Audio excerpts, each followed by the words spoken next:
Hello, ladies and gentlemen. Welcome to another edition of the closing argument. Today is Tuesday.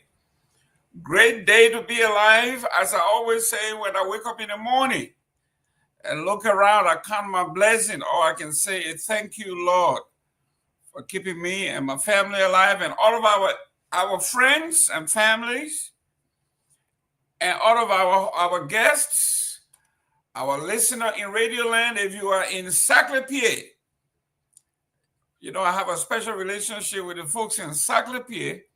When I was a little boy, we visited the Wrights, Marco Wright, and the family there. It was my first visit to Nimba. It was a great, great event. Hopefully everybody is doing well in Saclay. If you are in Bond County, we say welcome, Grand Bassa, my hometown. Welcome, my home county. River says, we are looking at Magibi, Nimba, Monserrato, Bung, River says, Bonnie, Cape Mount, Wapolo, Lofa, you name it. Welcome to the closing argument. Great things happening in Liberia. We got a lot of information we need to share. We need to talk to you. We need to talk together. We need to talk through our issues. Whatever the economic situations are, we have to discuss them. I know it is tough. No matter what the World Bank tells you that the economy is growing at 5%. If your pot is not boiling, Washington cannot tell you anything.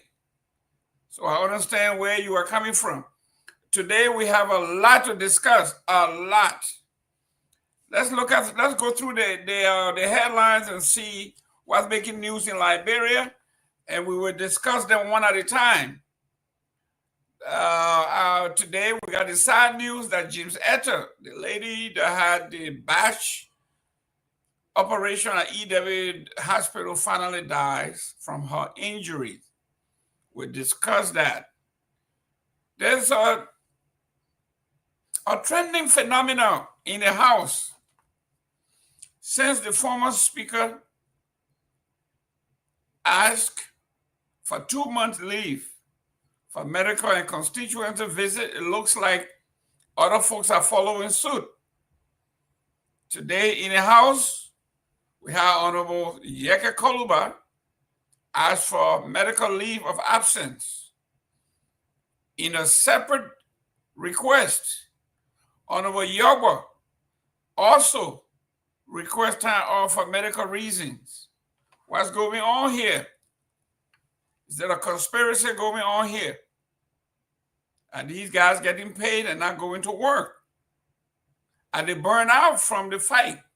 8 months of struggle, tussle, back and forth. Did they take a toll mentally and physically, medically? And they are requesting to have time off. Are we going to see all 26 of the law and order officials call for time off? We'll see that. Something's happening. There is no job creation in the country. There's no new company coming to Liberia. There's no job creation. There is no innovation at all from this government. In the quest to do that, President Waka have created several districts in Lofa County, and now he's talking about appointing commissioners, creating jobs. Is this how this government going to create jobs in the private sector? Even though there's no company coming to Liberia, there's nobody hiring? Is this the president's way of creating jobs? Since there's no private sector job, I might as well go ahead and create my own jobs. What does that do to the wage bill? What does that do to the wage bill? We're gonna discuss that as the panelists come in. We are also going to call the House of Senate. They concurred today for a full for NFAA. We're also going to be talking about the EPA and the Canadian government, Canadian Pacific, launched renewable energy investment today. Monrovia Central Prison is overcrowded, according to monitors on the ground. Is that something new? Monrovia City Prison, Central Prison, City Prison, South Beach. People are sleeping on the floor like sardines, head to foot. Unbelievable human rights abuse. And let's look at a special one today. Senator McGill demands accountability. He wants to know where are the 43 road equipment brought to the country, passed on to the new government, new equipment that came under the CDC that were turned over to this government. And I'm going to read a little bit about it. And this is being reported by Sarah Winnie Ellis. And it reads, McGill County, Liberia, May 2025. In a pointed statement that has stirred national attention, McGill County Senator Nathaniel Fallow McGill has raised serious concerns over the whereabouts of critical infrastructure assets allegedly purchased during the administration of the Coalition for Democratic Change, CDC. Speaking during a legislative session on Tuesday, Senator McGill questioned the current government transparency and management of public assets. Before the CDC government left power, in quotation, we bought 43 equipment for road construction. Where are the equipment? End quotation. He asked emphatically, sparking murmurs among lawmakers in the gallery. McGill, a former minister of state under ex-president George Myean, asserted that the road machinery was acquired to accelerate nationwide road development projects, particularly underserved rural areas. However, since the CDC lost power in 2023 general elections, he claimed there has been no trace or report on the usage or locations of the machinery. The senator's remarks come amid ongoing debates over road conditions across the country and the government's slow response to infrastructure decay, especially during the rainy season. Several counties, including McGill, Grand Crew, and Lofa, have reported impassable roads that are stalling economic activity and isolating remote communities. The people deserve to know what happened to their investment. If this equipment was bought with taxpayers' money, it must be accounted for. McGill added, calling for an immediate audit by the General Auditing Commission, GAC, and the Liberia Anti-Corruption Commission, LACC. In response to McGill's claim, the Ministry of Public Works have yet to issue a formal statement. However, insiders suggest that a probe may be imminent, given the gravity of the senator's accusation and growing public interest. Political analysts see McGill's comment as both a call for accountability and a potential political maneuver aimed at pressuring the current administration of President Joseph Boakai, who has pledged to clean up government mismanagement but faces mounting criticism over implementation delays. As the issue gains traction, civil society organizations are now demanding a full inventory report from the Ministry of Public Works and greater legislative oversight into government acquired infrastructure assets. The fate of the alleged 43 pieces of road equipment may now become a major test of the Boakai administration's commitment to transparency, anti-corruption, and infrastructure reform. These are some of the things that are happening in Monrovia. We are going to discuss them in detail. Is Senator McGill right? Does he have turnover notes to prove that these equipment were turned over to the Walker administration? Should he demand and request an audit from the GACC? Do you, as a Liberian, have an interest in taxpayers' money being used to buy equipment of this magnitude only to disappear within 6 months? Or are they parked somewhere?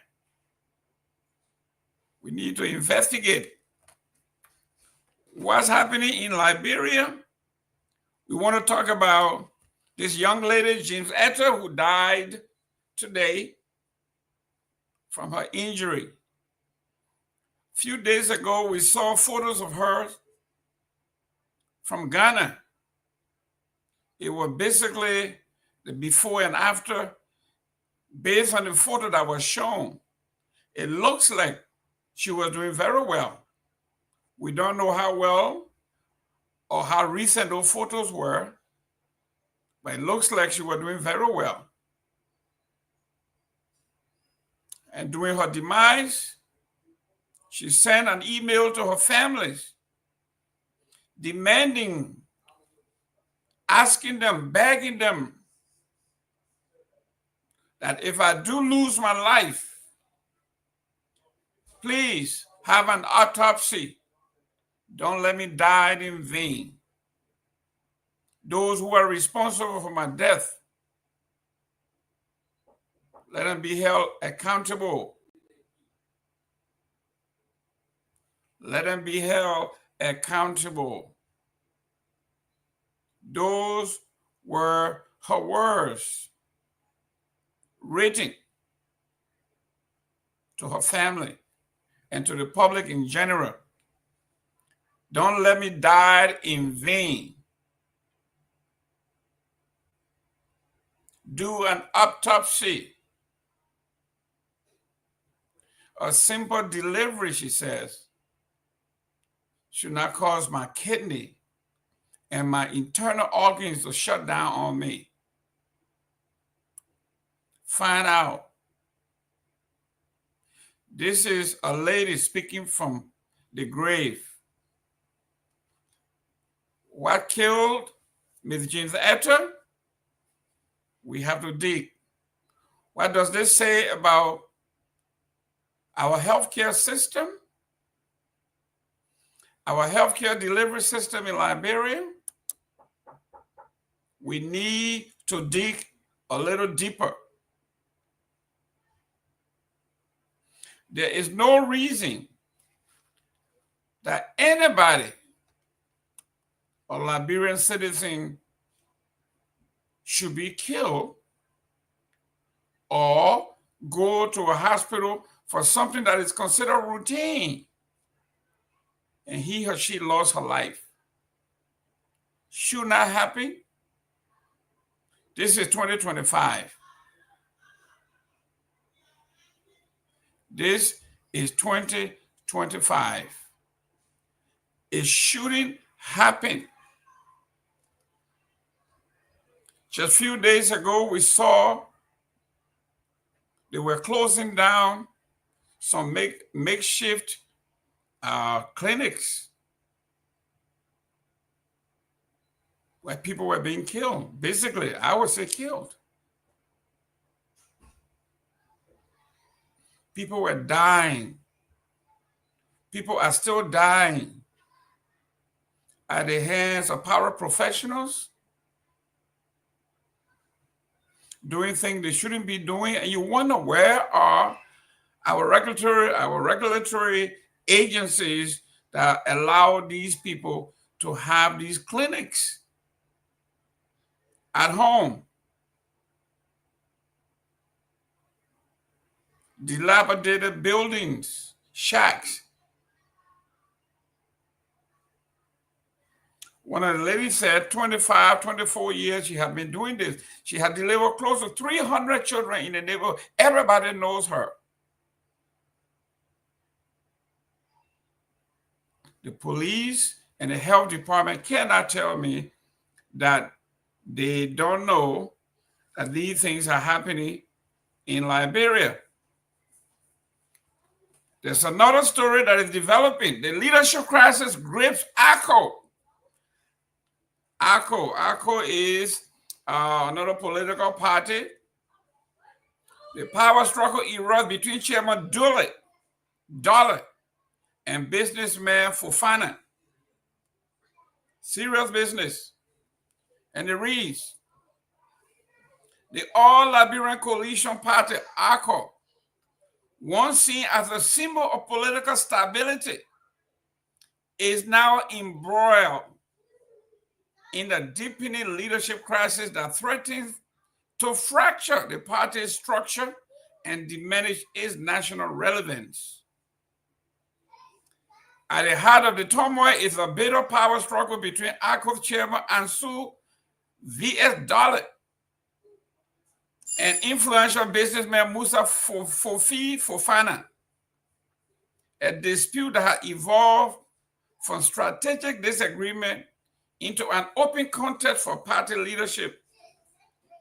Fofana, an emerging political force within ACO, is openly challenging Dolly's authority and positioning himself to take over the chairmanship ahead of the crucial 2029 elections.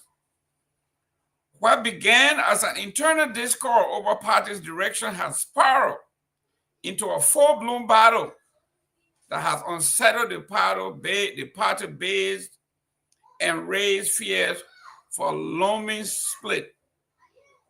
ACO is about to split, according to this article. Chairman Dolly, who also heads the National Disaster Management Agency, NDMA, initially attempted to manage the crisis by inviting Fofana to a joint public appearance, an effort meant to signal unity. However, the move backfired, instead amplifying Fofana's political visibility and emboldening his supporters. Since then, Fofana's camp has gained significant traction, rallying grassroots operatives and mid-level party officials. The faction is now threatening a nationwide shutdown of party operations to pressure Dolly into resigning. Chapters in several counties, including Monserrato, Bong, Magibi, Grand Bassa, have already reported disruption in party activities, further illustrating the growing unrest. In a bid to diffuse the tension, ACO's National Executive Committee initiated emergency negotiation, offering to establish an ad hoc committee led by Fofana to increase his influence within the party. But the proposal was flatly rejected by Fofana's faction, which insists that only Dolly's resignation will restore trust in the party's leadership. Supporters of Fofana accuse Dolly of presiding over a period of stagnation, alleging that he has alienated key stakeholders, weakened grassroots engagement, and eroded the party's credibility. They argue that Fofana represents the new leadership needed to revitalize ACO ahead of 2029 elections. Meanwhile, Dolly is facing mounting pressure to hold on to power while balancing his role in government. According to party insiders, he remained adamant about not stepping down, concerned that doing so will signal political vulnerability and diminish his national influence. Some party elders have floated the idea of a transitional leadership arrangement to ease tension and facilitate a peaceful resolution. However, no consensus has been reached. The leadership battle has laid bare significant rift within the ACO's national structure.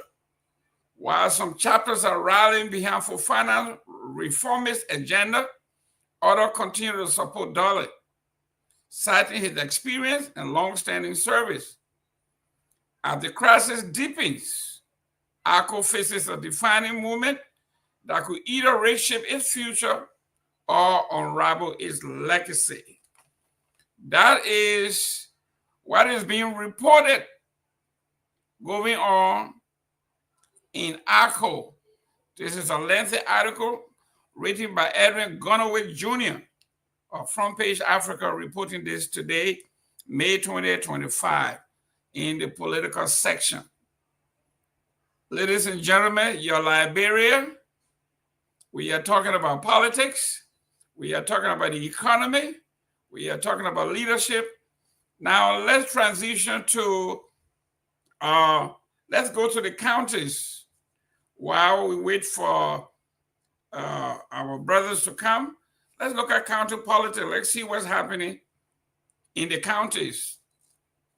I want to know what's going on in my county, Grand Bassa. What's happening with the Bassa people? What's happening in Grand Bassa? Let's check. Let's see what's happening in Lofa. What's happening everywhere else? Okay. Let's see what's happening here. We talked a little bit yesterday about Liberia Trade Office in Canada concludes African CEO Forum with promising investment prospects. They didn't say there's any investment coming to Liberia. They're only talking about prospects. That means there's a possibility some folks may come to Liberia, but is Liberia ready for business? For business to come to Liberia, we have to show that we have a judicial system strong enough to invest its power in protecting the investment of our foreign partners. Is the executive ready to work with the judiciary? That when someone puts their money in Liberia and they have a dispute, they will obey the court's ruling. This is Joseph Boakar's dilemma. That question has to be answered by him. Abidjan, Ivory Coast. The Liberian Trade and Investment Office in Canada has concluded its participation in the 2025 African CEO Forum, held May 11 through the 14th in Abidjan, the Ivory Coast. The 4-day event brought together delegates from Canada, Liberia, and host country Ivory Coast, including several Ivorian government officials and prominent investors. The forum took place against the backdrop of Canada's launch of its first comprehensive Africa strategic plan in 2025, an initiative that marks a significant milestone in strengthening economic and diplomatic ties between Canada and the African continent. The plan aligns with the African Union's Agenda 2063 and reflects Canada's commitment to Africa's economic transformation and the United Nations Sustainable Development Goal, SDGs.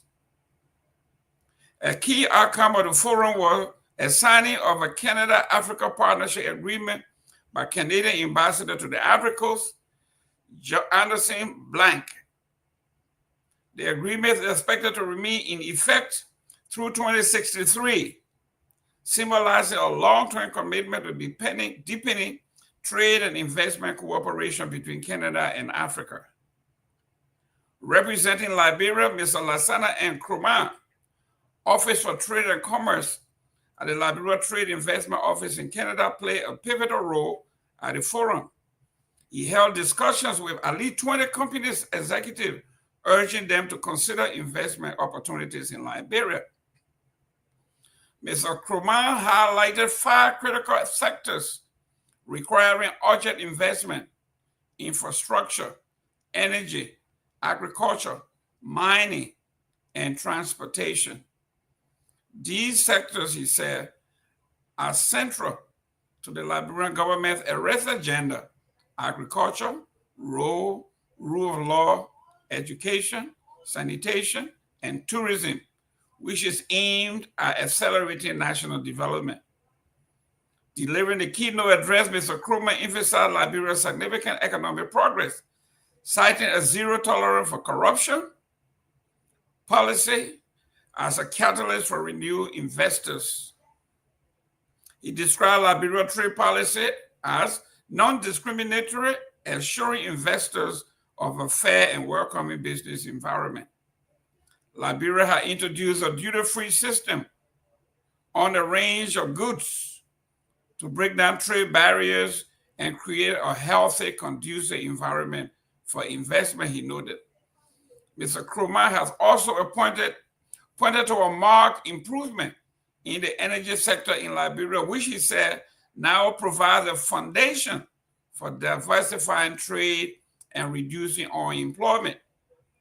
Additionally, he underscored the government's commitment to accountability, referencing the empowerment of anti-graft institutions such as the General Auditing Commission and the Liberian Anti-Corruption Commission, LACC, as evidence of effort to safeguard investors' interests. Agriculture, the mainstay of Liberia's economy, is the greenest sector, he declared. What we need now is partnership. What we need now is partnership, he says. According to Mr. Nkrumah, Liberia Trade Office in Canada secured 2 major investment deals during the forum, which are expected to deal during the forum. Welcome to you, Mr. Victor Namwe. Mr. Goodman, how are you? It is good to be here. Let me also welcome our audience. It's good to be here. Thanks for joining us. Share the show. Invite a friend. Come on, let's have a watch party. But this is a closing argument. I'm coming in, listening to some of the issues you're lifting, Mr. Goodman. I am really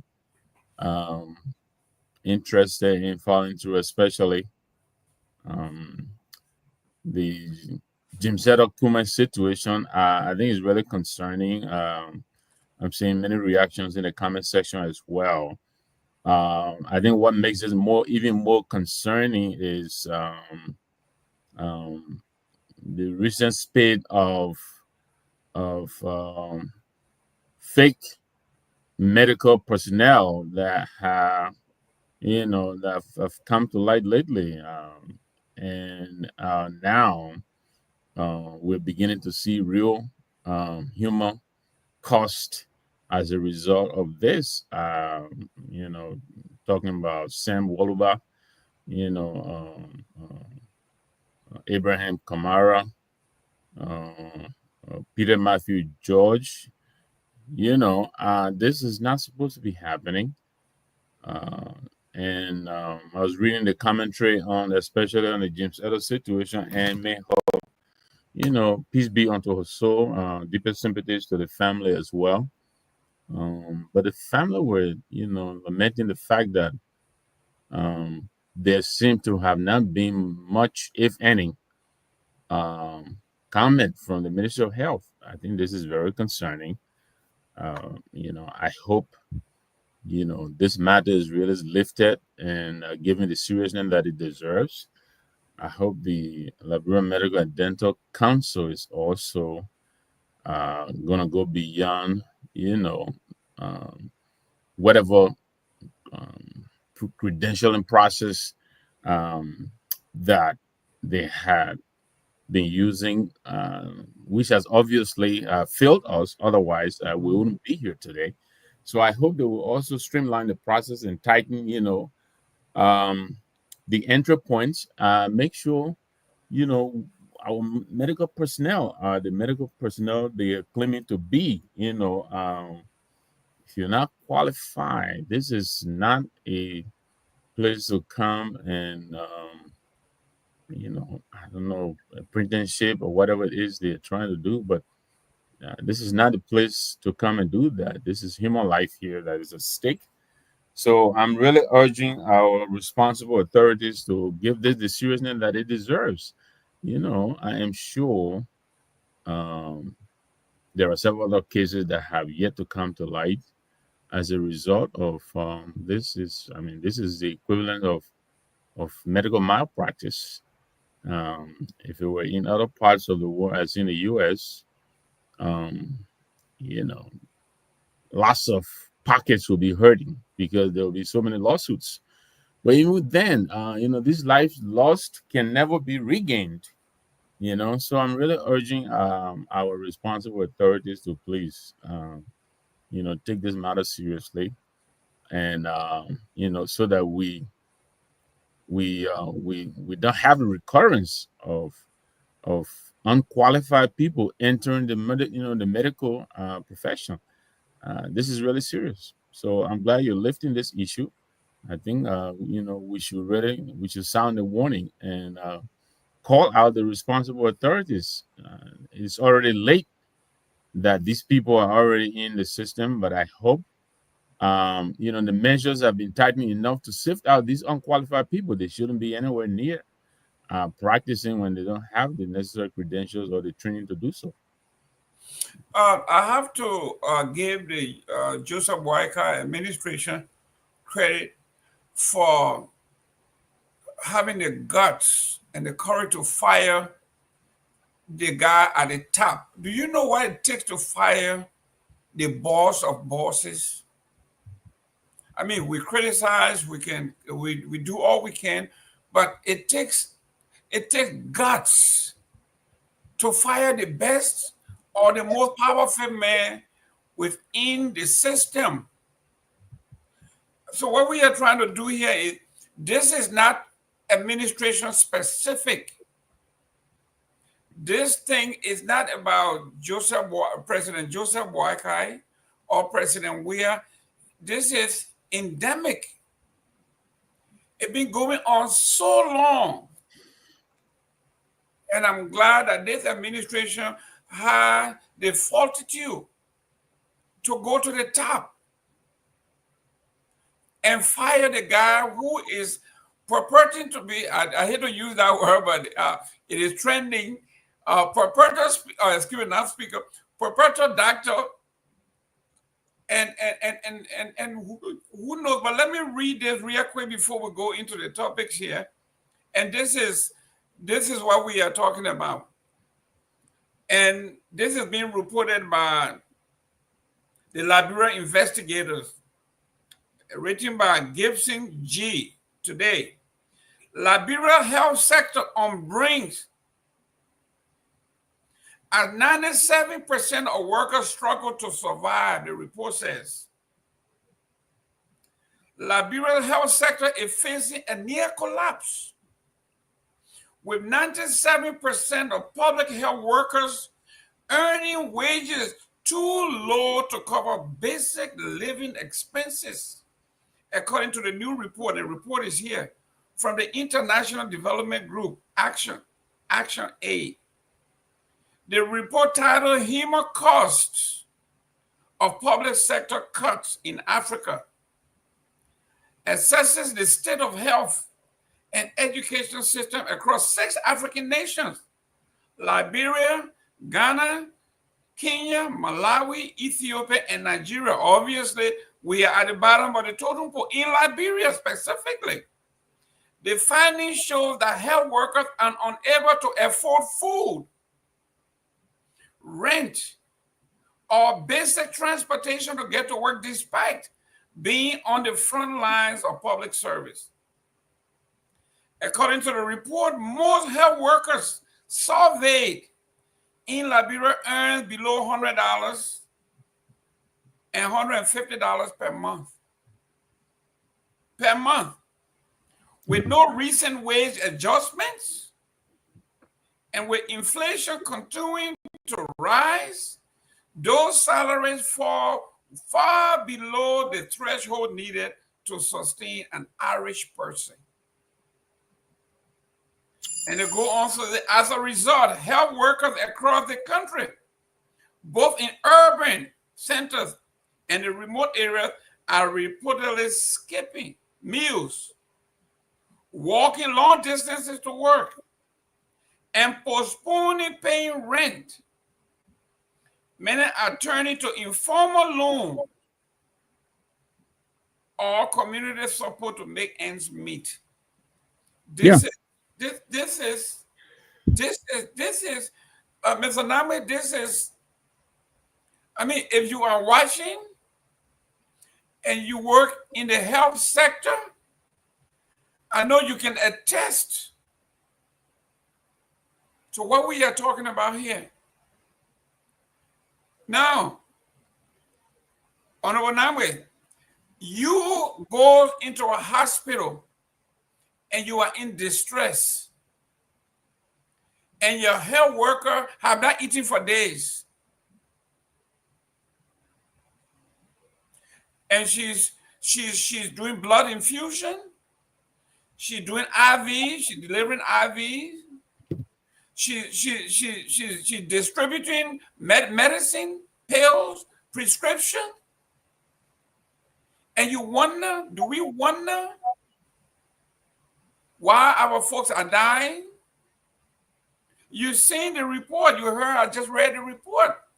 With all this, with all the money floating around in Liberia, there has not been $1 adjustment to the payroll of these frontline workers. They are walking. They cannot afford to pay their way. They are walking. If you make $100 a month and they take out taxes and everything, after you have credit during the whole month to go to work and buy, how do you feed your family? How do you send your children to school? And Mr. Nangwe, talk to us here. Yeah, I mean, talk about the working poor. I mean, this is what that means. You're working and yet it's as if you're not working. And this is well, these are some of the things that we've been pointing to when we say that our government has its priorities upside down. These people are providing services, the medical personnel as well as the education personnel. They're providing vital services. But like you said, in our country, they're at the bottom of the totem pole. You know, they are the last to be thought of when priorities are being laid out. I mean, take that $150 a month. That comes to, you know, less than $2,000 a year. If you do the math correctly, I mean, I believe it will be. Take that and juxtapose that on a lawmaker who's making anywhere between $15,000 to $19,000 a month. You know, the graphics are being out that take the benefits and salaries of the five top government officials, from the president, the vice president, the pro tem, the speaker, the deputy speaker. You know, their combined salaries over $11 million. It's more than the $9 million that go to all of the medical, you know, the medical facilities in the entire country combined. You know, now you understand what is happening. These people are working under horrendous conditions. They can't make ends meet, you know, and some of them, in order to balance out and make ends meet, they're running between, you know, one facility to the other. Some of them have to work 2, 3, 4 places just to be able to keep the candle burning, you know. But this is what happens, you know. The people are going to find a way, you know. If you pour water downhill, it's going to find its way. It's going to enter whatever little hole it can as it goes downhill. These people have been denied, but they will find a way to make a living. And this is what you get. Some of them would make an honest effort to make a living, but inevitably, some of them are going to employ, you know, dishonest methods, as in the case of these guys who are now practicing and calling themselves doctors, because they have to make ends meet. I'm not justifying anything here, you know, but the facts are the facts. These people, they have to be compensated justly, deservedly, so that they deliver the services that are necessary to keep our people alive and keep our children educated.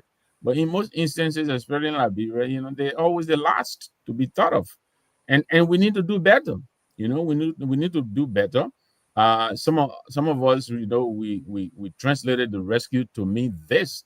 This is what rescue looks like. You come to alleviate the burden, the hardships, you know, the miscalculation, the poor planning, you know, the neglect. All of these those are the areas that need to be rescued. And so this is what we thought this government came to do. Being over 12 months now, nothing is forthcoming. And a lot of us have practically given up on this government. But yet we're not going to stop. We'll continue to point out these ills and bring them to light. Most of them are not going to be happy.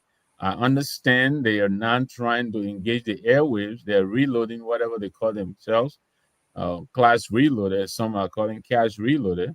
And let them come and tell the story. If they need to tell their story, then obviously there is no story, because the story usually tells itself. If you need to come out here and force your story upon us to come and twist, and spin on all what it is you haven't done, we'll be watching and we'll be listening. But, the James Kumens of this world, they would not be around to watch class reloaded and have these well-paid, very wealthy guys come and twist and turn and spin themselves into pretzels to come and tell us what is not. So we'll be watching. In the meantime, there is work to be done. The government has to get up and get the work done. That's why they came into office. Wow. Ladies and gentlemen, welcome to the show. Well, thank you. I'm seeing here Mr. Atawidi calling and watching from my hometown, from Buchanan City. Thank you for watching. We see Rachel Saba, thank you. James Yanfor, thank you. Howard Jones, thank you. Henry Peabody, I see you watching. UJ One-Way, also watching. Let me acknowledge most of these folks here. Anthony Gates Sr. is watching. That's good. Abu Kamara is watching. Nora Hawks is watching. Roland Toy, T-O-E-E Toy, thank you for watching. Keep the comments coming in. There's a lot of comments. We'll read some of them as we go on. Mr. Namwe. Yep. There is an article, and I read it earlier, but I want to go over it so we can look at this. Apparently you left out some of your boy swallowing brothers. They're telling you they're watching. You know, me true. Yeah, I see. Human throw my own cousin here. They're watching. All the Basa people watching. All the Niji people are watching. All the Niji people, that's good, watching. All right. So the Basa people are tuning in now. Mr. Namwe from Maryland County. So if you are from Maryland County, come on, show your support. Let me recognize my brother. He's a loner. He's all brother, by himself. No, my brother James Yanfor here is watching from DC. It's good to have you on, my brother, and all of us. It's good to be here to have some fun, even though these are very bad times for our country. But we have to find a way to make light of our own suffering and situation here. But welcome to the show. Please share the show and invite a friend. Tell someone to come to join you, and let's have fun. Favor Morris is here. Listen, Human Throw. I know you got a nice guy from Ghana. His name is Mensa. I have no problem, but the family tradition. Your name should be Human Throw Krenga, hyphenated Mensa.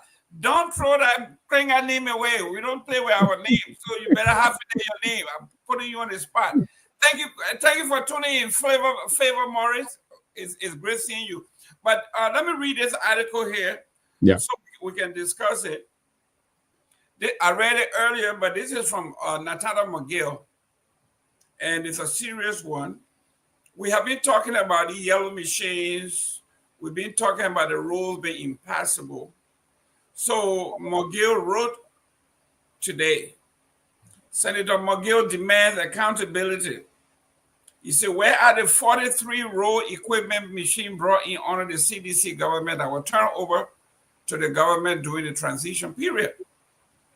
Magibi County, Monrovia, Liberia, May 20th, 2025, in a pointed statement that has stirred national attention, Magibi County Senator Nathaniel Fallow McGill has raised serious concern over the whereabouts of critical infrastructure assets allegedly purchased during the administration of the Coalition for Democratic Change, CDC. Speaking during the legislative session on Tuesday, Senator McGill questioned the current government's transparency and management of public assets. Before the CDC government left power, we bought 43 equipment for road construction, Where are the equipment? He asked, emphatically sparking murmur among lawmakers and in the gallery. McGill, a former Minister of State under ex-President George Manawe, asserted that the road machinery was acquired to accelerate nationwide road development projects, particularly in underserved rural areas. However, since the CDC lost power in 2023 general election, he claimed there has been no trace or report on the usage of all locations of the machinery. The senator's remark come amid ongoing debates over road conditions across the country and the government's slow response to infrastructure decay, especially during the rainy season. Several counties, including Magibi, Grand Cru, and Lofa, have reported impassable roads that are stalling economic activities and isolating remote communities. Mr. Name, this is serious.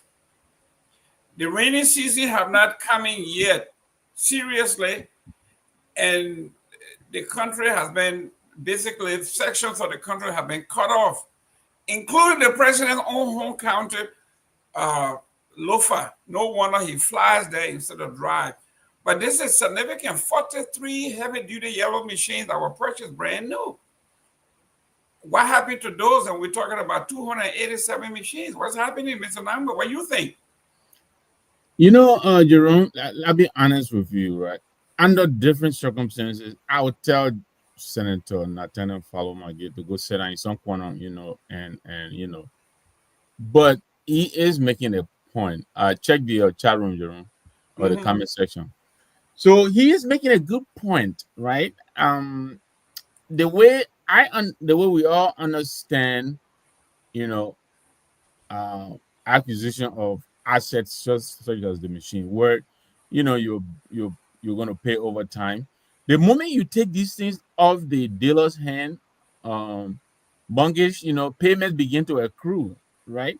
And these machines have, I think, for all we know, Senator McGill is onto something. They've been sitting down for, I think, over a year now.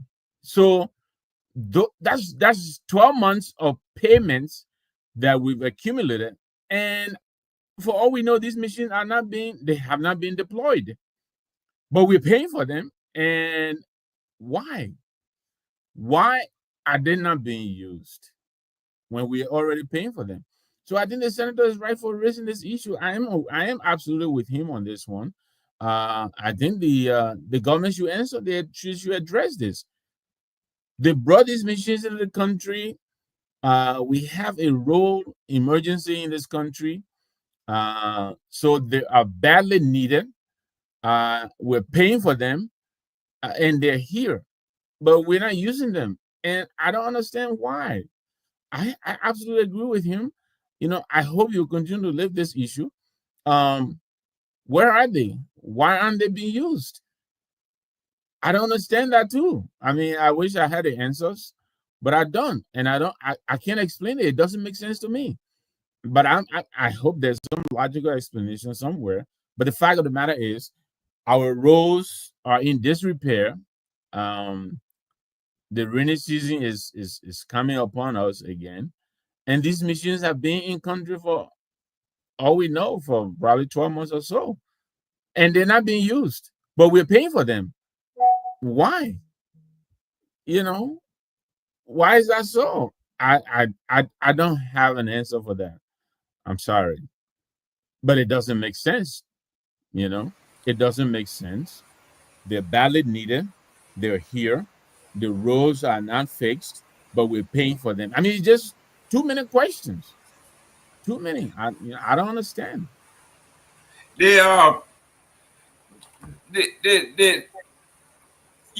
Because according to Honorable McGill here, we have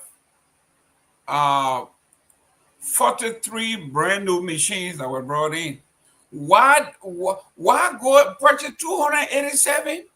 Exactly. When you have brand new and they say they have turnover notes, that means that it is there. They actually turn it over to the income year. That's why they had 2 weeks in between to do all the turnover notes. They took record of the inventory. I know this to be true because if this was false, the government would have debunked it by now. but they have said nothing.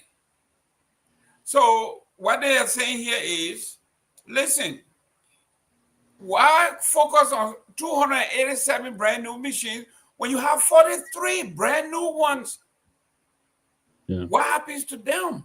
What happened to them? You know? You And we have already seen, I know you're welcome,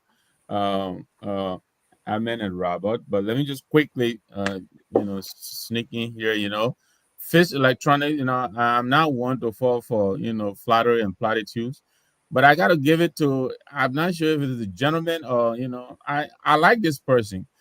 Why? Because he says nice thing about me all the time. So I like to recognize Fizz Electronics. Thanks for joining us today, as you always do. Wherever we go, Jerome and I know you follow us there, but thank you very much. I know you mean well for your country. You love your country as much as we all do. So thanks for tuning in. But look. No, but listen, Fizz Electronic is a spy. He's But following he's a good spy. If he's a spy, whether it's a he or she, he's a good spy. Welcome, Robert. Welcome to the show. Thank you. But I wanted to say quickly, Jerome, before Yeah, Robert, I can tell you this. I know the Honorable Musa has some ability. I know he owns, I know of at least, I think, 2 of these machines. And the guy is performing wonders in Nimba. I know that because he has told me so, and many people have also done so. He has at least, I think, about 2 yellow machines in Nimba that some of his legislative caucus colleagues who voted against him are begging him to bring to their district and do some work, which he is doing. But I'm just saying that just these 2 machines, I think there are 2 if I'm not mistaken, but they're doing wonders in Nimba. And we have 43 allegedly sitting down. Brand new ones. And we're not using them. And Robert and I think Robert is into numbers. He's an accounting guy. I'll pass the floor on to him. But it doesn't make sense to me. The roads are they're bad. The machines are in country. We're paying for them for over 12 months now, and we're not using them. Why? What kind of sense does that make? Robert Garguah and Ahmed, thank you for coming. Welcome. Robert, we are reading a letter here from the Senate plenary from Senator McGill. He's questioning what happened. Where are the 43 brand new road equipment that were bought under the CDC that were turned over to the incoming government? What happened to those brand new machines? Why are the roads now being impassable? And people using their private machines like Honorable Musa ability. You talk about 43. We got 15 counties here. That means each county should get at least 3 of these things, and we should be on our way to at least stand afloat during the rainy season. So he's asking and calling on the GACC to investigate, to do an audit. Robert Garguah, your take on this? Well, again, I mean, this is another. Robert, adjust your camera a little bit. We don't see the crown of your head. There you go. That's better. A little bit down. Even worse. Okay. There you go. All right. So, I mean, this is another example of government being irresponsible, right?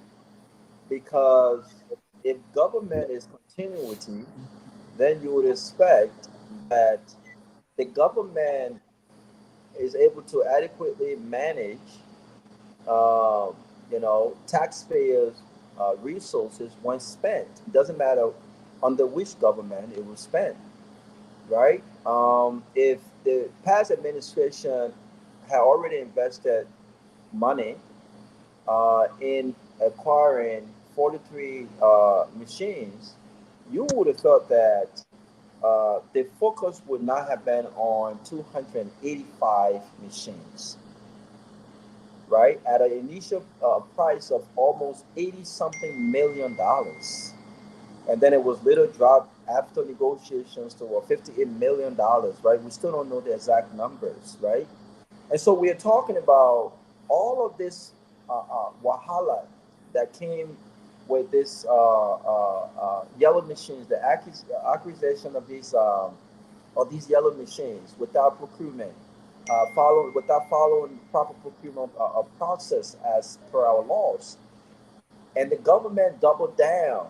I mean, $80 million, $58 million, but you had 40 something machines that were already in government possession that could have been used. That could have been used. Look, listen. So why were they not using, or why are they not using the machines already acquired by the past administration? But are we surprised that this government and will be more interested in telling the general public that they are investing resources in yellow machine that they themselves have purchased for road connectivities and all of the different things to score political point? I'm not surprised. Look at what happened with the vehicle. You would have thought that the past administration, Mr. Namwe, did not acquire new presidential vehicles, bulletproof vehicles that this incoming government could have used. I listened to the interview of the former vice president, and the CDC administration had recently purchased relatively new vehicles that were not even under 3 years old for both the vice president and the president, which were turned over. So did we have to spend another $2 million or $4 million on new bulletproof vehicles for the president?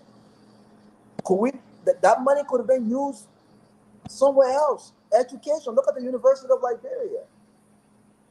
Classrooms are leaking, and I know it's going to get worse as we approach the rainy season time. I mean, so this is irresponsibility from a government that does not seem to care about its priorities. And so I think that you may not like the senator. People have their own political disagreements with him, but I think he raised a legit point. What happened to those vehicles? And these are questions that I think these lawmakers should be asking. And I'm hoping that he should go beyond just raising these questions.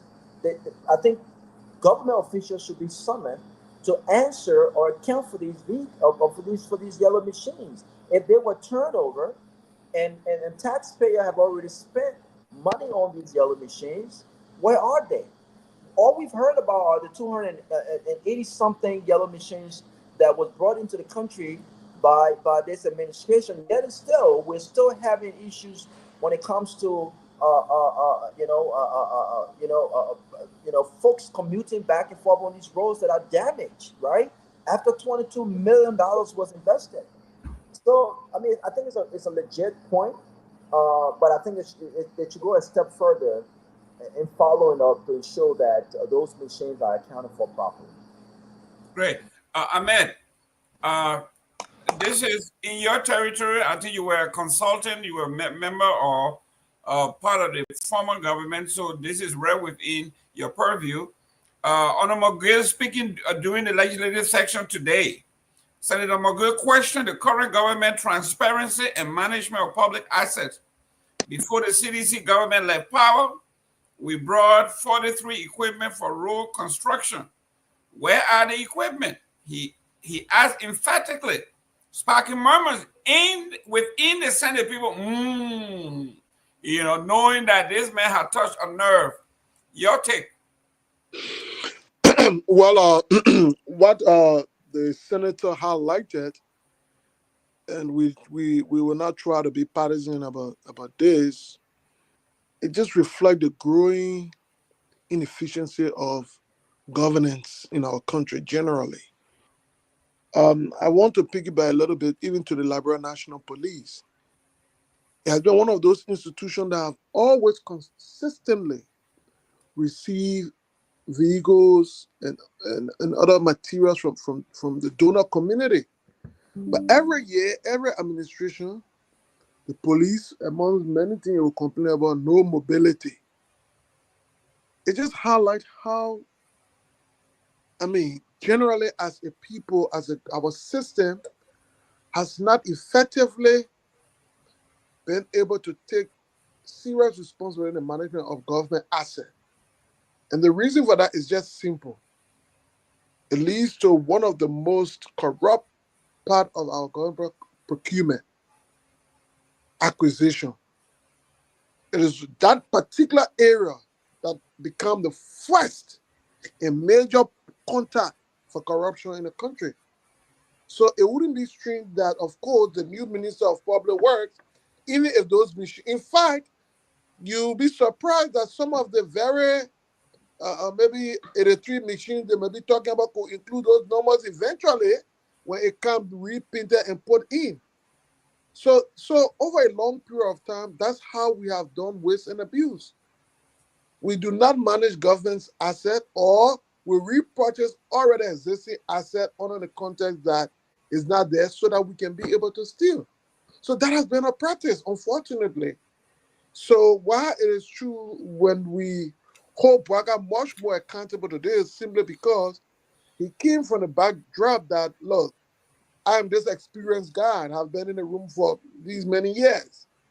I came through the ranks and file from a cadet to minister, director, vice president for 12 years. I was close and front center role, understanding what the problems are, understood that part of the challenges we have here are procurement processes, part of the problem we have here is management of government assets, part of the problem we have here, all of this. I've been there and I know it. Of course, those were the argument he made. The Liberian people also tired of those field experiences over and over, thought that, well, not that he's old, but he's experienced. And perhaps he also comes with some perception of integrity. So who better can do this? Bwaka. Unfortunately, we are dealing with the same old thing. The same old thing. So, it was good that Myean highlighted that. On the back that I see, those are so many things. Can you imagine CDC have 48 machines in Liberia? And technically, that will be news to many people in the country today. While it is true, yes, you don't run the government in the press, but I think this information about that 48 machine should not be one that the former minister of state will now be talking about in the Senate. So now the country has felt and knew. But again, just as I said, boiled down to our own. But let me ask you this, before you hang up. Isn't the senator himself culpable in this matter? He is in a position to conduct committee hearings. Why is he not conducting hearings? Or is it because he forgave the Minister of Public Works for spending what? So many millions? $22 million in 1 week. I'm just well. That means well, I did have a question. We need to try to get him on the show. But the point I want to conclude on is that, it's sad that today, 48 yellow machines. Can you imagine? 43. And when they're so badly needed, that's why I don't understand. 43. That is how much? That is less. That's about 27 less than the Bragg ATM machine, right? That's right. That's 27 machine less than and those are machines that go. So last time we acquired within the 6 years period, those machines still get more than 20, 30 more years left span. You understand what I'm saying? If it's intentional, if people who are serious about managing a country, how don't you start? You take 20 million, you say you're doing road rehabilitation where you get 43 machines. Now people are telling me now. So I'm saying Liberia is a procurement process. People will buy the same thing over and over and over and over again. So when Joseph Braga bought his fleet of car, it was not a security necessity for a car. It was an opportunity to create where some people would get kickbacks. And so it happened. Unfortunately, that's what we have in a country. So let me but I think you mentioned something about this being a breaking news, that people had no idea that the CDC administration acquired 40-something machines.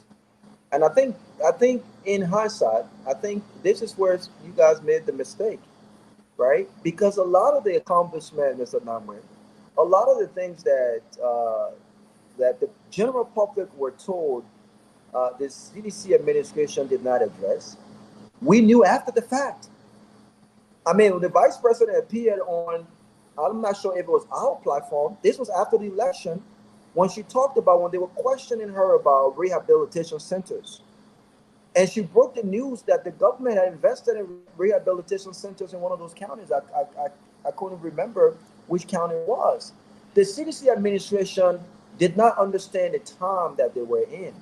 This administration was the administration that was the most scrutinized when it came to social media, because social media was not as vibrant as it is now under the Ellen Johnson Sirleaf led administration, right? This administration was scrutinized. So again, you have got to understand the society that you're dealing with, and you've got to be able to get this information out there. We can't run government in the social media, but the social media is an important part of governance these days, where you have to engage with the people. People have got to know what you're doing. People have got to know what you're spending money on. Because guess what? When we talk about yellow machines, the only thing that pops up is what was recently made a public spectacle of with regards to the 280 something yellow machines. And these guys use effectively to buttress this whole idea about rural connectivity. This is why the $22 million came into being. We had no idea there were already 40 something machines. There was not a need for it. Same thing with the purchase of this vehicle. We know procurement process may be an issue, but we know these vehicles were turned over. We know that the U.S. administration had recently purchased new bulletproof vehicle. Why did Joseph Boakai need to purchase another one? I mean, this is irresponsible. This has been irresponsible, and this is waste. We're wasting taxpayer money for our own comfort when people are suffering and they cannot get access to the simplest things. But Mr. Garguah, I will start with this one. We talked on it earlier, but it's so critical. We have to talk about it. The Liberian investigator is reporting that Liberia health sector is on the brink with 97%, the brink of collapse. 97% of its workers struggle to survive. And it says here, according to the report, most health workers surveyed in Liberia earn between $100 and $150 a month, with no recent wage adjustments and inflation continuing to rise. Those salaries fall way below the threshold needed to sustain an average household. As a result, health workers across the country, both in urban and rural areas, are reportedly skipping meals, walking long distances to work, and postponing rent payment. Many are turning to informal loans or community support to make ends meet. Mr. Garguah, this is terrible. Our health worker skipping meal. I was just talking to Honorable Namwe here. Just imagine you go to Liberia and your nurse that's attending to you is hungry. Okay? Doesn't have anything in her system. He or she is administering IV or blood transfusion or filling prescription. You know about hunger. I know about hunger. Can you, as a hungry person that have walked miles to work because you can't make it, and then we say there's a lot of fatality, a lot of errors. This is terrible. 97%. Our healthcare system is about to collapse. This is not I don't think this is a political issue. No. This is not political. Yeah, this is not a political issue. This is not a political issue. I think this is an issue that should be concerning to every Liberian, especially if you have, and I want to say, especially if you have elderly parents, if you have elderly that are in Liberia, and not just folks that are in Liberia. It's concerning to me because I think the best place to retire, Mr. Gateman, is in Liberia, especially for folks who have worked so tirelessly abroad.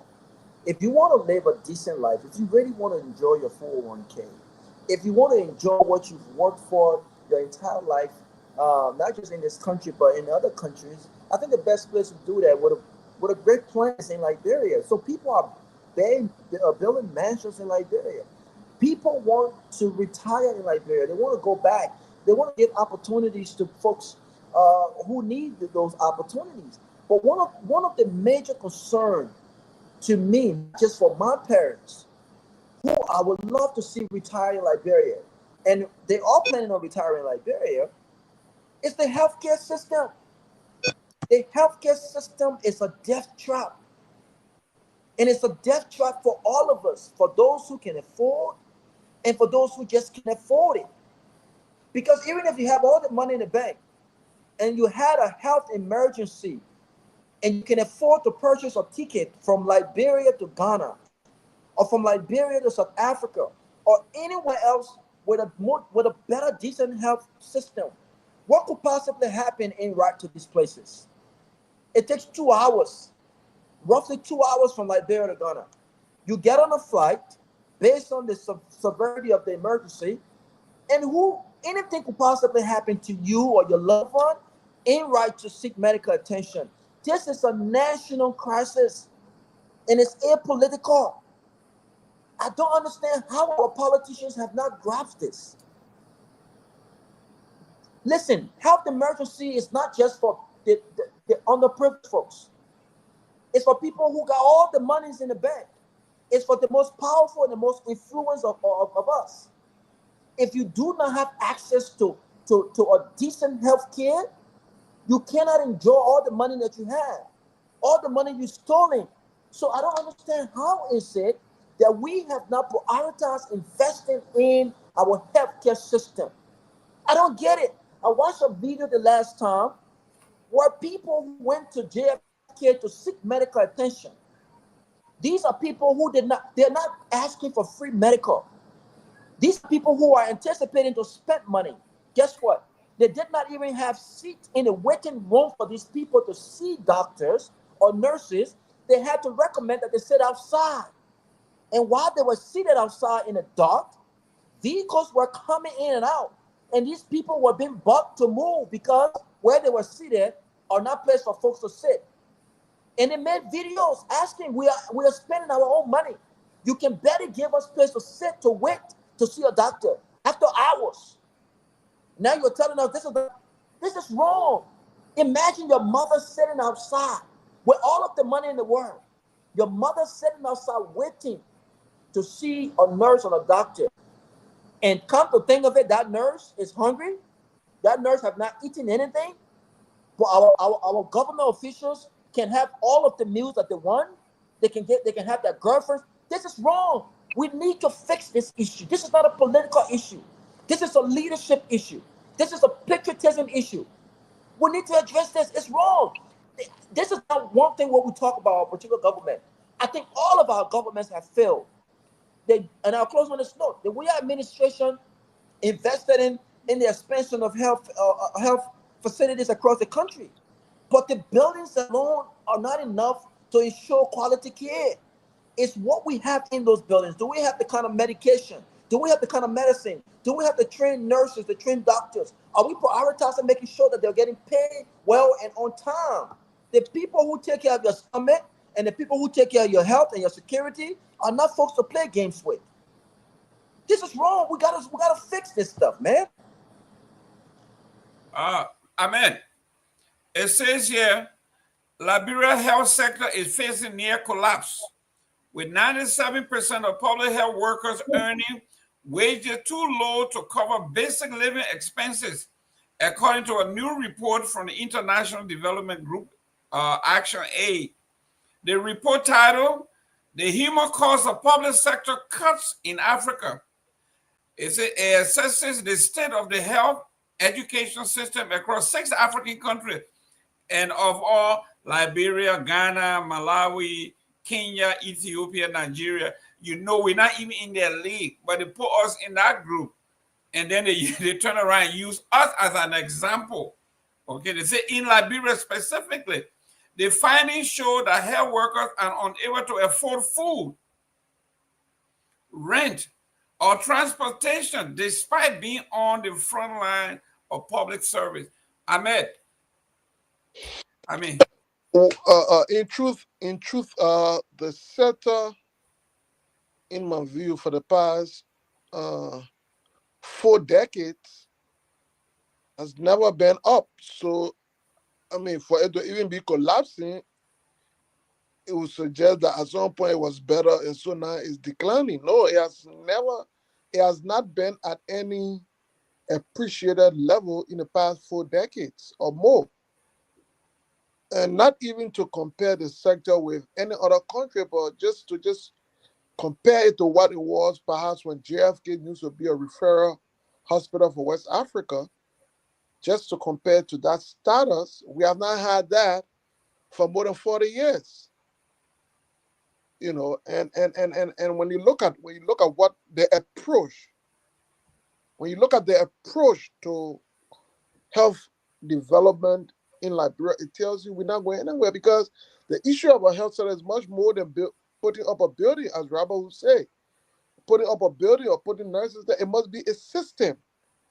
It must have one that have policy, that have program, have objective.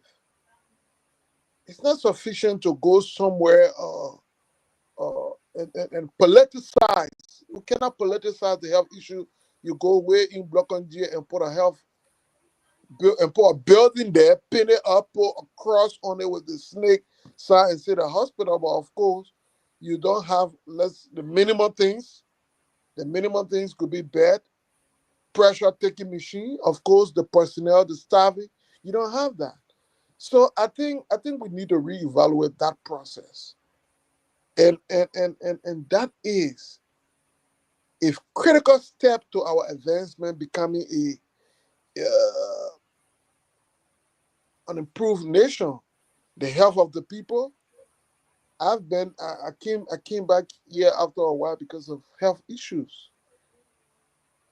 Spending and every time, it's just so frustrating when every time you have a conversation with, the health challenge you have to deal with, and the first thing everybody said to you, how you been in Liberia, you're gonna die. So then it says to me, how many people, of course, will die every day because of that? When we are able to secure just a single air breathing oxygen tank stuff, it become a political achievement and not necessarily a healthcare necessity. When the president of the country approached healthcare from his personal foundation, he goes to donate beds. When we see improvement of health, the president is able to secure a continuum of new health things from the United States and bring it to Liberia. And then we define that as empowering the health sector. No, we're going nowhere. So the first approach, we must change our mentality when it comes to our health sector. We must change it. It must be one of those areas that will cut short of political, will cut short of showmanship. We must intentionally endeavor to improve that setup, because as Rabbi will say, it is a place that any person, no matter the money, because sometimes before you get to the airport to go to Ghana, you will need some emergency care. But even if you went to Ghana, are you going to take all of your family every day to Ghana? Or friends, loved ones? People died in Liberia for sicknesses that's witch, that no swear, that bad luck, that just because a lack of responsive health institution. We hope one day in our lifetime, in our generation, we can see that sector of our country improve. Yeah. Let me just quickly put out some stats here, and I'll be honest with you. This will be AI generated, so if there's anyone out there that can come in to challenge it. But I'm looking up here, right? The official minimum wage by the government is $5,600 Liberian dollars, which comes out to around $30 a month. And we all know that the minimum wage is around $5 a day, which comes up to about 150. Most of the people, we all go to Morovia. The security guys, the drivers, they make it around 150, 170. Some of them, $70, whatever it is. But now the cost of living to live comfortably, the stats you are telling me, between $1,500 to $3,000 per month to be able to take care of your rent, your transportation, your food, and other necessities. You need about a minimum of about $1,500 to about $3,000. So now, I mean, imagine this gap. How do you think these people are filling this gap? You know, and we're all wondering why the best brains are going outside of government, they're going to private sector. We all know most of these clinics, you go there, the doctors will tell the patient to go to their private clinic. Most of the doctors who work with these big hospitals, that's what they do now. They send the patient to the private clinic where, they pay top dollar and they get the best care. But most of our ordinary people can't afford that. And for instance, James Setter we're talking about, I think a crowdfunding had to be organized to take her to Ghana. Unfortunately, that didn't work out, and she had to come back. But of course, as someone mentioning here in the comment section, any of our government guys, they get malaria, they go to India. They go to Ghana. They're able to do that, but the majority of people cannot do that. And so, in order for us to be able, it's a pyramid to be able to meet the largest, the biggest majority portion of our people, the majority of our people, we have to make the local facilities, we have to empower them to be able to take care of people. And this is deliberate. It's not by accident, because people actually sit down in these rooms and plan these things out. How can we not say that? How can you sit comfortably in a room and plan to pay somebody $30 to $40 a month and expect them to survive in a $15,000 to $3,000 economy? It doesn't make sense to me. And again, if there's anyone out there who will prove me wrong, let them challenge it. But that's what I'm picking up here. And I'll pass it on to Robert. Robert, this health thing, this girl James Etta just died after Martin Colley and everybody else chipped in to take her to Ghana. She still wound up dying because the damage has already been done. And then in her the text messages that she sent, Ahmed, while you're here, the text messages that she sent to her family says, if I die, you make sure you do a thorough autopsy, find out what they did to me, and who's ever responsible, let them pay. Let them be held accountable. Ahmed, with the advent of our judicial system, the corruption of the entire system, with this thing about the medical thing collapsing, will she ever get justice?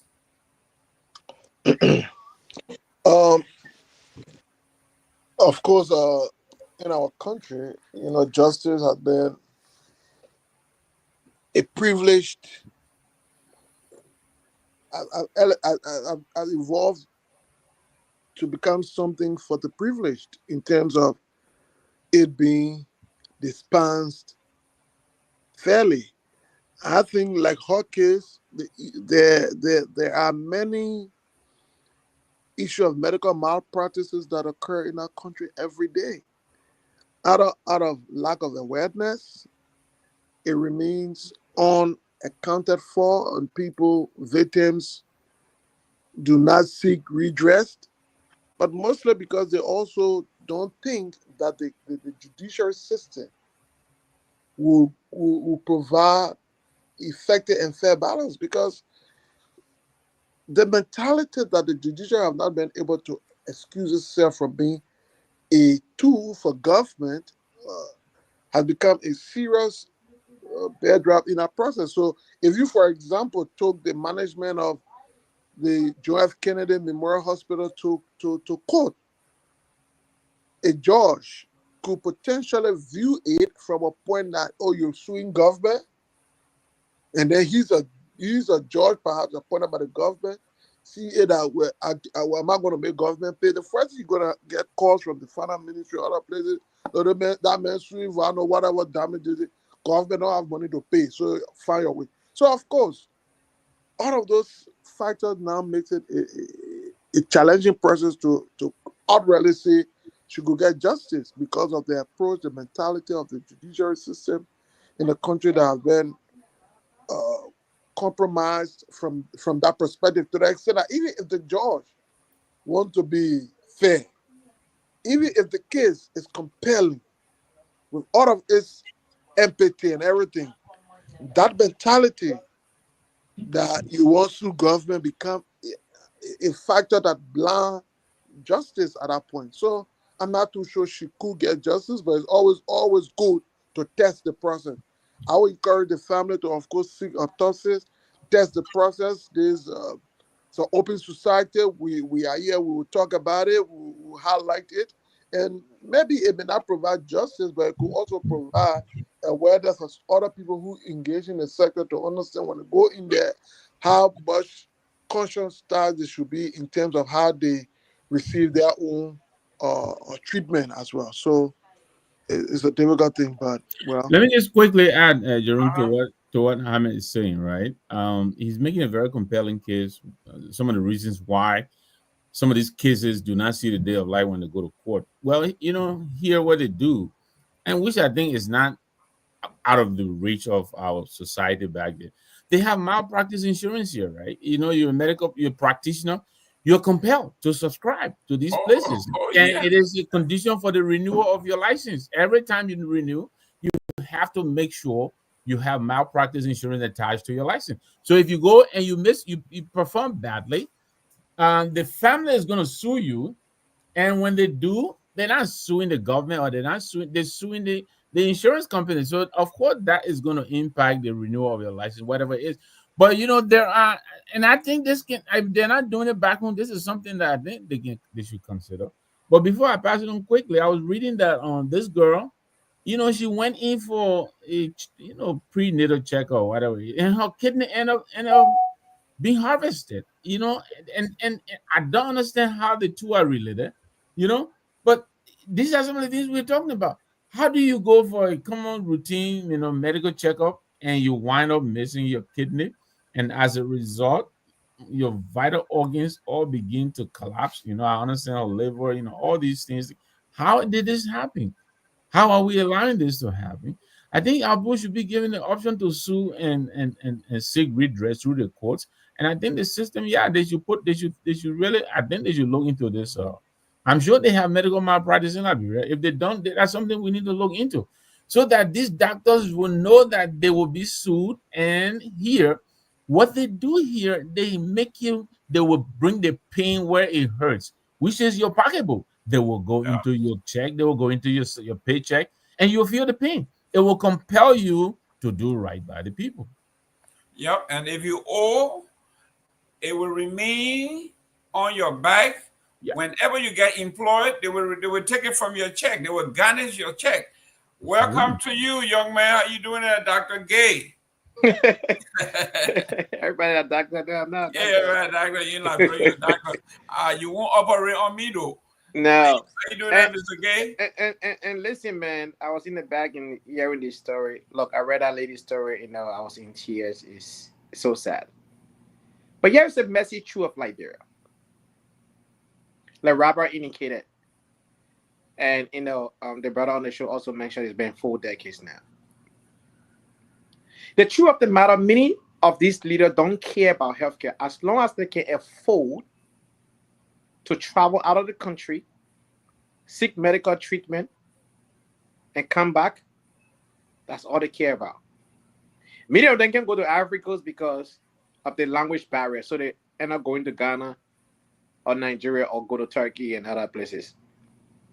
But anyone who understands the importance of life, you will know that having a quality healthcare is paramount. It's not an option. It's a matter of must. At least 30 to 35%, if not 40% of Liberian currently in the diaspora want to resume home. They want to go back. Part of the reason why they are not going back is because of the same reason. They can deal with the electricity issue. They may adjust. But the healthcare issue is the number one sticking point. They don't want to go back. So they rather stick it out here than going back home. But if the healthcare sector was good, trust me, many Liberians who have been in the diaspora over a decade will return home. Most of these people, they don't know that in saving life in terms of medical emergency, time matters. Time matters. Some circumstances, you only have 30 minutes for medical intervention. And if that 30 minutes gone, you're gone. Some situation only an hour and a half, sometimes 2 hours. And so many people don't have that luxury. Let alone they have their funny practice in Liberia. Well, when you show up to the hospital, if you don't have money, you will not get treatment. Even if you die, you won't get treatment. Well, ladies and gentlemen, Mr. Gay is making a point. Yeah. In this country, they have medical ethics. There's a medical ethics in America. In fact, the rule is do no harm, right? They say do no harm, right? Yep. If a person comes to the emergency room, money or not, you have to serve that person. Yep. They have to stabilize. Where is the ethic board in Liberia? Yeah, but in all fairness too, well, I think, you know, sometimes I don't think we should try to mirror what's happening in America to Liberia, because this is a country. Not America, everywhere. We're not marrying everything that happened in Liberia to America. The Ivory Coast. I live in the Ivory Coast. I can speak of the Ivory Coast. Anytime you go to what they call the Yopugon, the Torgbean, those are all government hospitals, right? Right? Those are all government-run hospitals. When you show up to any of these in Ivory Coast, they will treat you first. Now, they will stabilize you to be okay. Any other follow-up with a special day and all of that is on you. It's on you. First of all, education in Africa from grade school all the way to high school is free throughout the country. If you fail the system. Mr. Nangbe, sorry to interrupt. What was it like? Huh? I was asking. I wanted also to plug Mr. Nangbe, asking how was it like years ago. So why you asking Nangbe? Is he? But even me, I can tell you. No, don't mind it, man. No, it's all right. He's telling me I'm an old man. It's okay. I will talk to him. Is he the Methuselah here? No, not that. I'm older. No. Right? No. I get your point. Excuse me. The reason why I called him before today, we are part of the conversation about health issues. They have been in Nevada advocating for transformation in the society. So he could give us an idea if health was part of the things they advocated for then, and what were the challenges. That was it. He was in. Mr. Nangbe, before you come in, correct me if I'm wrong. Back then, as a kid, I still remember. Why you call you a kid? Nothing, a kid. Hold on now. Listen, man. Hold on. Don't do that. Why you going off? So, Mr. Nangbe, before you come here. No, Mr. Gay, one minute. I was in Bassa, right? Yeah. I won't call it tiny. I went to a place in Liberia, and we're meeting with a youth. And this other Yuki with his grandson. So the American woman want to know who was the youth. You and who's that? I know, right? But Sidiki, understand me. I say when I was a kid back then, I say right now, I'm not a child right now. I have a 23-year-old son in the military in America. While I was becoming myself a kid. But what I'm trying to say here is that back in Yekepa, when I was a kid, right? I remember, even though it was a company setting, everything was covered under the company. But when we left Yekepa, and we have come to, when we left Yekepa, we travel. We went to hospital, and back then the government covered at least 25% of the initial bill, and the rest you will still get treated. They will not turn you away. That Mr. Nangwaya, you agree with me? They will not turn you away. That they're turning you away now, and the government will cover 25% of that bill, and the rest you will cover it. Today, they don't cover nothing. Let me tell you, Anthony, you're right. The whole concept of turning patients away is new. You know, as much as we rail against the system back then, but let me tell you, JFK was a teaching hospital. People came from, I'm not just talking about the region, people came from all over the world to come to JFK to practice medicine. You know, not to mention, you know, the Cali hospital that we're talking about today that's in the news. That this girl, yes, the Cali hospital was a premier hospital. And then you had the ELWA hospital. Yeah, there and is. then you left the capital city, you went to J.J. Dawson Hospital in Harper, you know, the CHD. You know, these people, this the likes of the PB hospital. PB hospital, yes. So this whole concept of people being turned away if they don't have money, it's a foreign concept. We never had a concept. It never happened in Liberia. No, I hope Hamlet is listening in the back. But yes, this is new. Even then, look, our medical facilities were premier medical facilities. People came from all around the world to come to our medical facilities because we had the best doctors. You know, we had the best that medicine, you know, money could buy and medicine could offer. But these days, you know, and with the kind of compensation that Jerome is talking about from the Liberian investigator, I saw that story. I didn't read it yet, but you know, Leonard, he does very good reporting. You know, you can understand why most of these qualified people do not avail themselves. They go somewhere else to get paid. I mean, all of these, but then you're talking about Lanco Hospital, you're talking about Beaumont Hospital, you know, you're talking about, you know, all these places where hospital order that. Exactly. Our people didn't order this thing about people being turned away when they go to the hospital because they don't have money to pay. No, they will take you in first, and then you know you discuss the payment later. Yeah, they have to stabilize you and bring you to a place where you can, you know, be okay. You may not be 100% healed, but at least you can, you know, do a follow up. At that point, it is a coupon upon you now to go to the pharmacy, get your drugs and all of that. But they will stabilize today. I saw on Facebook the other day somebody had to go live. The lady actually gave birth to a child. They withheld that child while the lady had to look for $150 US to get her child released because they said she gave birth and she did not pay. Look, if Liberia belongs to the Medical Society of any kind, I'm on the AMA American Medical Association website here. It says that the fundamental principles in medicine emphasizing the importance of preventing harm to a patient during the medical care is very important. It is called the Hippocratic Oath. All medical doctors take that. Do no harm.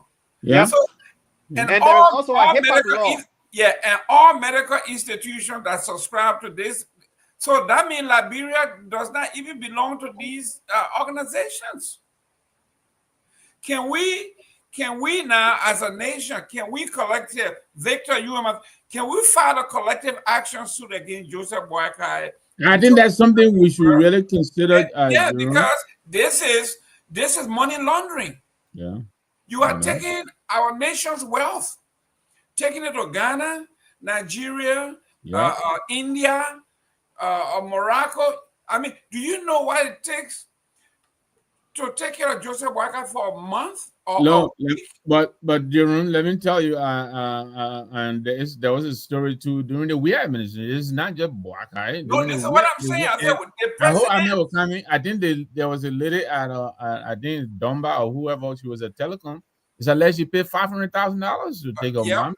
I know she wanted to Madam Weeks. Exactly. You know, so this is something that has been going on, and I agree with you. Maybe, you know, we can let Musa take a look into this, the CMC, or maybe a lawsuit can be brought, you know, and to compel these people to do what is supposed to be done, you know. And you know, MJ Herdia, who I presume is Myrtle, you know, she's narrating her case. She lost her aunt. She's an RN and she understands what this means. I think our people should be compelled to do the right thing. And I think lawsuit may be an option. Let's sue these people left or right and test the system, class action. Sue them. And then they will start buying these bulletproof limousine if they have to fork out the money to pay. Then they will start taking these private jets. As we speak right now, this year, the new budget that passed under Richard Kuhn, there was a 11.8 million United States dollar in that budget for quote unquote legislative project for our lawmakers.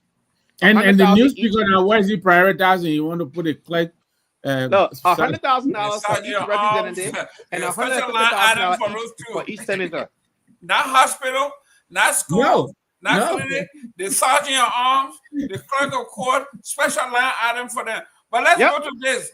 Lofa County establishes districts, new districts in Lofa County. And right after they establish it now, they are talking about appointing, administrative district leaders. Somebody's in the back. Okay, the guys, if bring somebody on, we got somebody in the back. I don't know where. Let them go to the private chat. I think Robert Ahmed may be in the back.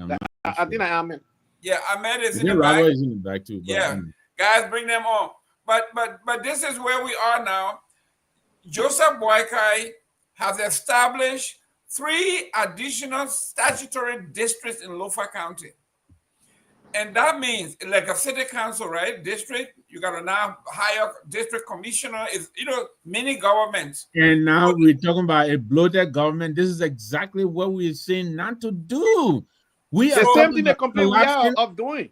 Robert Garguah, your godfather is complaining there's no money in the budget, but he has established 3 statutory districts, mini government, and these people are about to hire staff, administrators.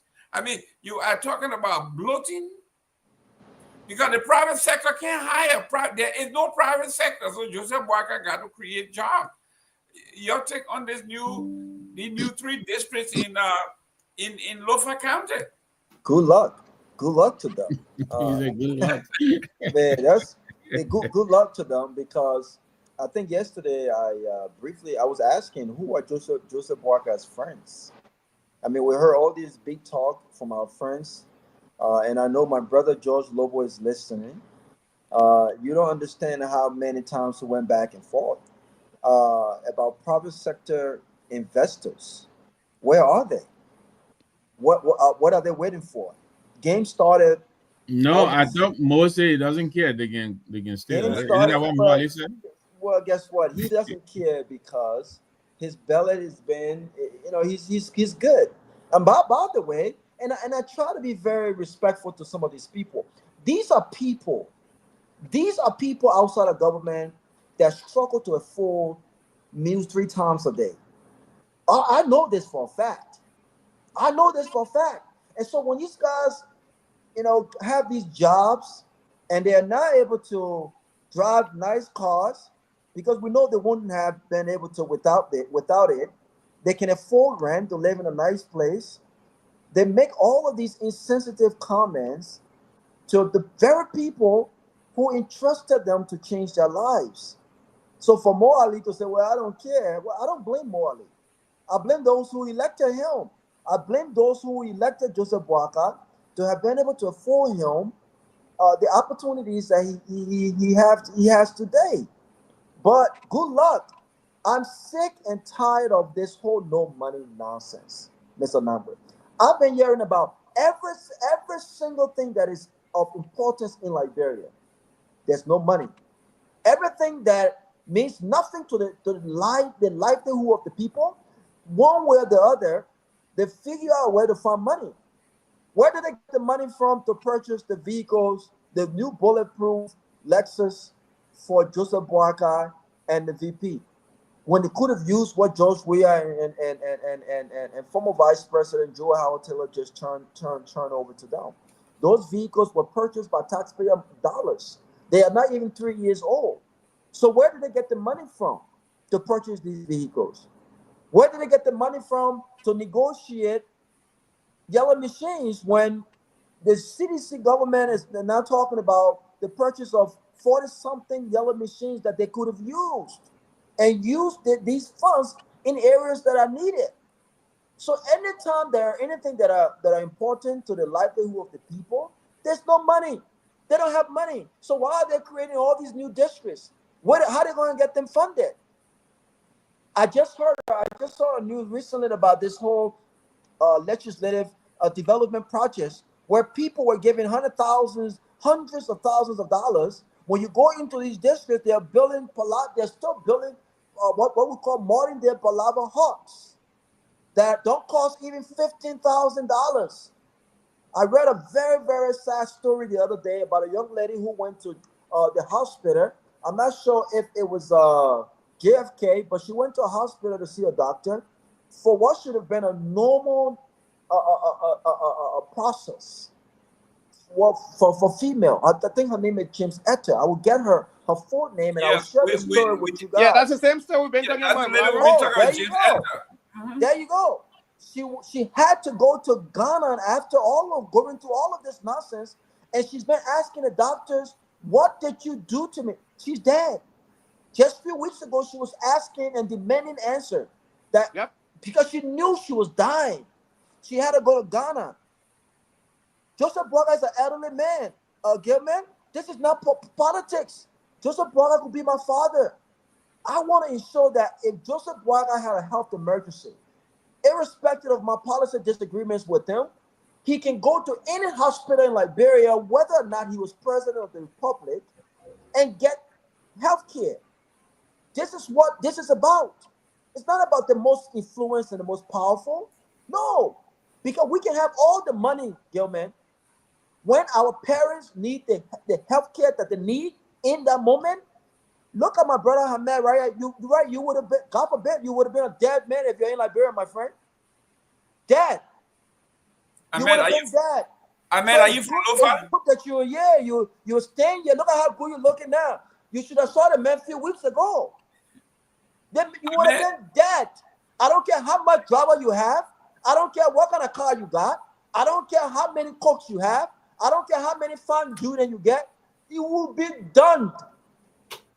Done. Don't scare. What bothers me, Mr. Namwe?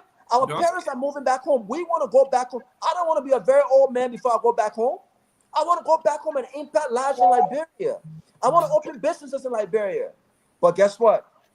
When my head starts heading me too much, I don't want to go to JFK because I think I'm going to die there. I got to fly to Ghana. I got to fly to South Africa. I can afford it. But what happens in these places? I mean, we got to do something about this stuff, man. It's bad. Ahmed, are you from Lofa? I met a nephew now. You know what a Lofa is? I met a nephew. You're not saying anything. Ahmed. My uncle is the president. Oh, Lord. They just created a job for you, my man. You got your commissioner job. One of these jobs. One of these 3 commissioner jobs for you. You better hurry up and go.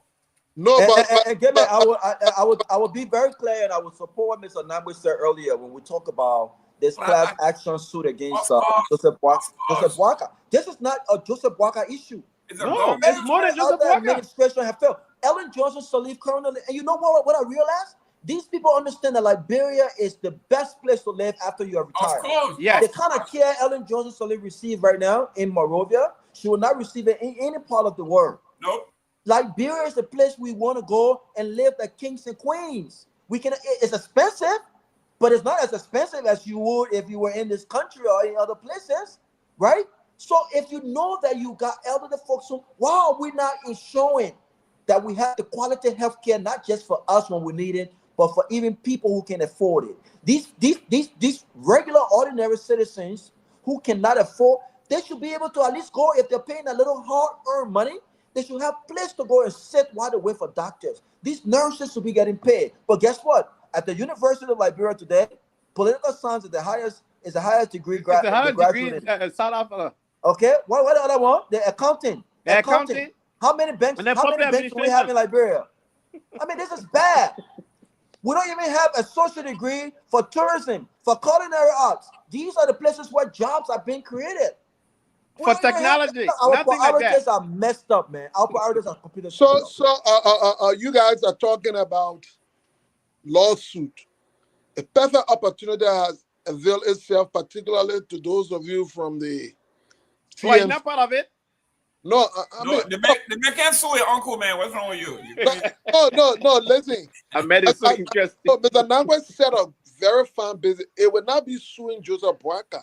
No, we're suing the country. So I'm saying, recently there was a report of a guy who had a fake medical degree or something in practice. He's not alone. He's almost like 4 or 5 of them now. So I'm saying that is a good start to institute a lawsuit.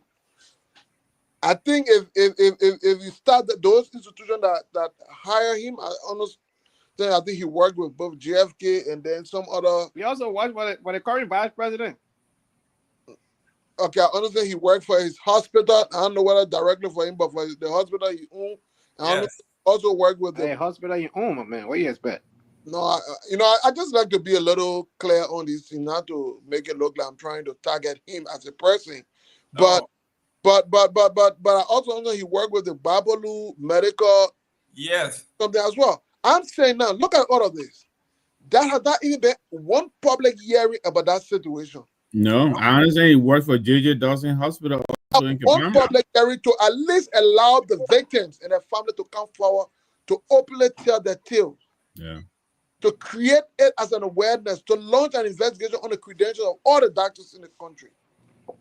Great, guys. But I think if people want to take a lawsuit, that would be a very good place. You know how many let them start with the young lady we just talked about. Exactly. The sad thing about our country is when you do this kind of thing, they fire you. That's the end of it. No restitution. You know, that's it. That's the only penalty you pay. Even the dental council, they're revoking his license. I heard his comeback. That's it.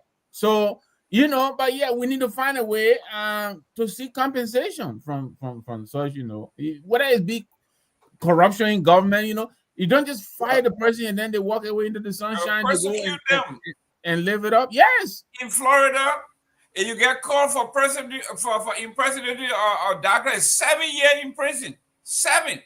Yeah. So now let's go to this here. Survey conducted in Monrovia this month show that Central Prison in Monrovia is overcrowded. The facility has over 1,554 inmates. Well, I can only take 200 people. Yes. Ahmed, you were in government. What did you do? This is a tragedy. You say what?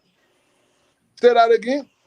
The Monrovia Central Prison is overcrowded according to the authorities that oversee this. They have 1,554 inmates in South Beach. And the capacity should be, what is it, like over 200? 200, yeah, 200 to 250 people maximum. South Beach. The country is expanding, but our mentality not growing with it. I mean, we should know that place, the population in Montserrat or Monrovia at the time was meant for less than what we have today. And so, of course, was its central prison. I don't know what we need to know to understand that place, not that is small, but I think it just definitely need to be closed down from in that city center and transported out somewhere else. But again, do you know that the prison thing could be another place for us creating opportunities where people can create private prisons and government can rent and pay money and use it for inmates? And we're cheaper, much cheaper. Yeah, but there is a situation where a private prison, always the prison compound will always seek inmates and they will always try to bring people in there, and that's the problem America is faced with today. These private prisons get people into the system that are not supposed to be there because they want money. You see, you like to come to this America. I'm just saying what the private prison does to a country. I'm not saying just America. You don't even have a prison there, it will create that effect. When you have a private prison that government leases, you do not even have, America can have that because there are many, and so there may be competition for prisoners. But what will create problems? Let me rest. Go ahead, Amen. My approach to finding solution to Liberia problem is that my argument that many of the solutions we seek can be found right in Liberia. Just comparing a situation right there, for example, you just said it. That place was built for 200 people. If you put 5,000 people there, you don't need America to tell that is not a possible calculation.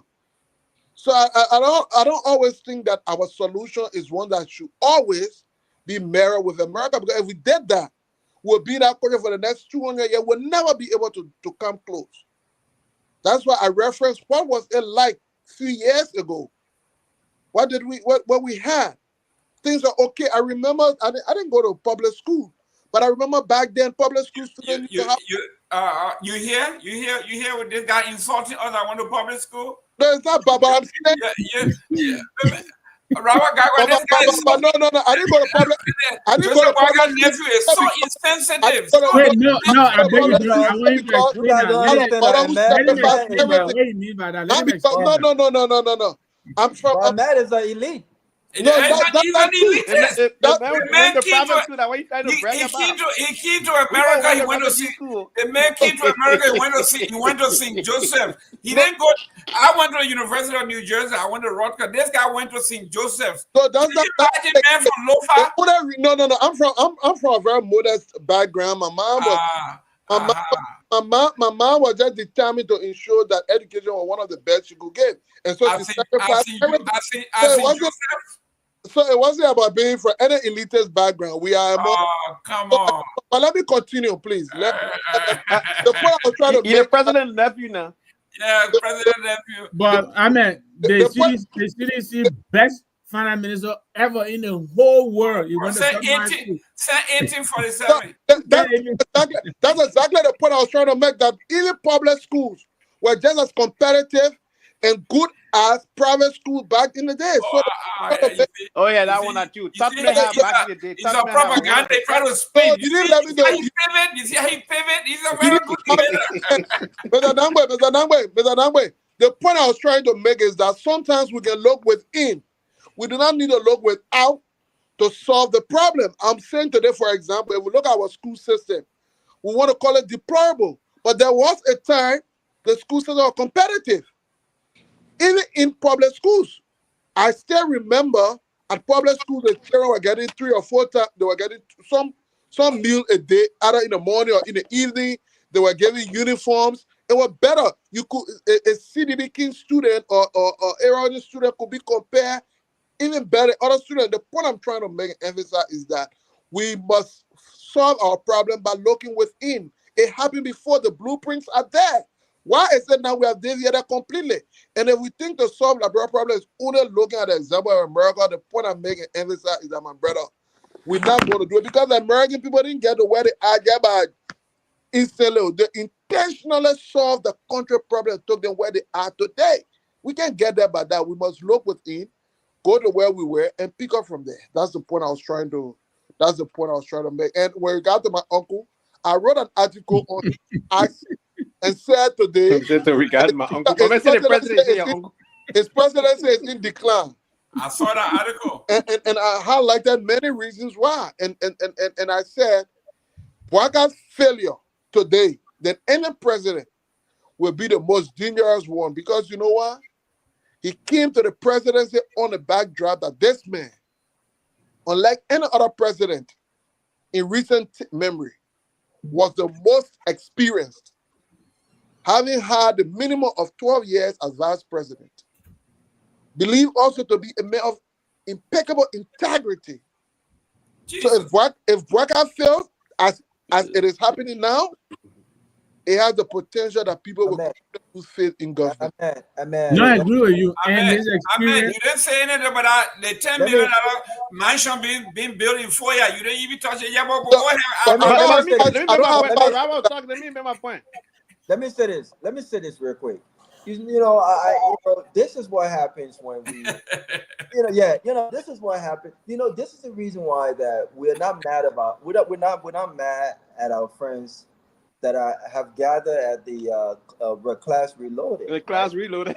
Because I think they figure out that government successes are not in big words and big descriptions of leaders with impeccable integrity. It's in their actions. So when I hear my friend talk about, and I know he's not saying that's what he said, but that's what was sold. When I hear him talk about experience and integrity, Joseph Boakai have been in public service for how long? 50 He's some more been years. given a lot of opportunity, Mr. Namwe, to exhibit this impeccable integrity. We didn't And we're see not that. seeing it, my man. We didn't see that when with the CPP. We saw that. We saw he did not exhibit any kind of integrity whatsoever to score political points, right? And so when I see what's happening at the Class Reloaded, and by the way, most of these guys are my friends. They are some great people. But this is what the Unity Party have done so well that seditionists have not been able to do. In less than 2 years, they've understood that they've got to regain the narrative. And this narrative is not a reflection of the impact being felt by the ordinary people. Because in my opinion, or from my perspective, the successes of a government is felt in the impact, is felt and seen in the improvement of the lives of the ordinary people. If you want the best story told, I don't care what you're doing, speak to those whose lives you that are being impacted. They will tell the stories. We've been seeing all kinds of videos recently about the moms and pop shops owners, the corporate sellers, and how much of how the economy has impacted them. Many of these people voted for Unity Party because they believe when they said Summer 12 had no good economic policy. By the way, I said that too. I thought George Weah made a mistake not firing Summer 12 after 3 years or after 2 years of administration. I did not see any economic policy that was really moving the needle when it comes to our economy. What have they done today? They are making so they want to control the narrative. When they were outraged about the rate being 200 per dollar, today we're still saying that almost 2 years into this administration. Yep, Now they've got $98 to now. control the narrative. And so when we talk about this impeccable integrity, 40-something years of experience, it's not shown in the words, Mr. Namwe. It's shown in our action. If you want to grade me and my impeccable integrity, my education, my experience, don't talk to me. Call the companies I work for. They have my record. Look at my record. My record will tell you exactly what I've done, and that will give you a better idea of what I'm capable of doing. Not in the words, but we Liberians, we are good. When one man understrap you, forget your own regard. You're done. You know, I have to say this, and Arabo and Ahmed, I absolutely agree with you. I think one of the reasons why this president's, experiences are being emphasized and reiterated is because he came to the presidency with experiences, this born out of lived experiences of the ordinary person. These are conditions that he lived through. He understands what it means to walk to school, right? He understands what it means to go to school on an empty stomach. These are lived experiences that he himself came through. And then he also has within people who also lived some of these experiences. And now, how is it that they're in a position to make an impact and yet they're finding it so much difficult? I mean, we're talking here private jets. Why? you know we're talking here bulletproof, armor vehicle. Why? Who wants to kill the president? Why does he? I mean, I don't understand. It's very difficult and it is very frustrating because these are experiences that he didn't need to read about. He lived these things. Most of the people around him, they understand these things. How is it that they find it so much difficulty in addressing, and some of these are really low-hanging fruit? Some of them don't require, Dr. Duba Crazy, who's a scientist, to come and help them in this. Some of these are really low-hanging fruit. This president, he has the opportunity, especially when we came here and said, when the U.S., imposed this stop order, It was an opportunity, a golden opportunity for this president to recalibrate and declare it a state of emergency if need be, impose a moratorium and do some real surgical retooling of the government. He had a very good excuse. But here we are. What we got was, reduction in gas slips. If you're making 5 trips out of the country per month, try to cut it down to 3. If you're carrying 500 people with you on the delegation, try to cut it down to 300. That kind of thing. And here we are. And I can tell you the impact of this stop order has not been fully felt yet. It is still coming. It's still coming. Wow. Ahmed, the House of Representatives concurred with the Liberian Senate granting the National Food Assistance Agency, NFAA, autonomous status. Here we go again. We now create another autonomous agency that will create another 100, 200 jobs. What is this? The National Food Agency. That's correct. Now makes it. I hope you can hear me. Yeah, we can hear you. The National Food Agency now is going to be an autonomous agency, like what do you call the petroleum people, like the NSA, not NSA. How do you call the people that got the ship people? How do you call them? The Freeport. No, the people that run the shipping industry. Maritime. Those are the Maritime is an autonomous agency. LPRC is an autonomous agency. NASCAR is another autonomous agency. Now, President Walker has added another autonomous agency with another maybe 500 employees. And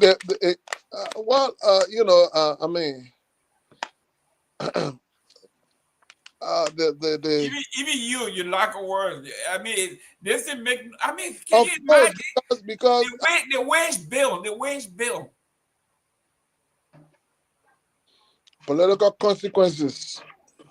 Robert Garguah. The president has established another agency. Wait, is nephew taking the pass on this question? No, man. The nephew can't. I feel for him, man. That's fine. But here's the thing, right? Think about this. Over the past 4 decades, I won't go that far. Over the past 2 decades, government have been the highest employer in the country. The private sector is completely dysfunctional. Yeah. And you know what blows my mind? Ahmed talks about we can look from within to solve Liberia's problem. I concur. I agree 100%. We can look from within.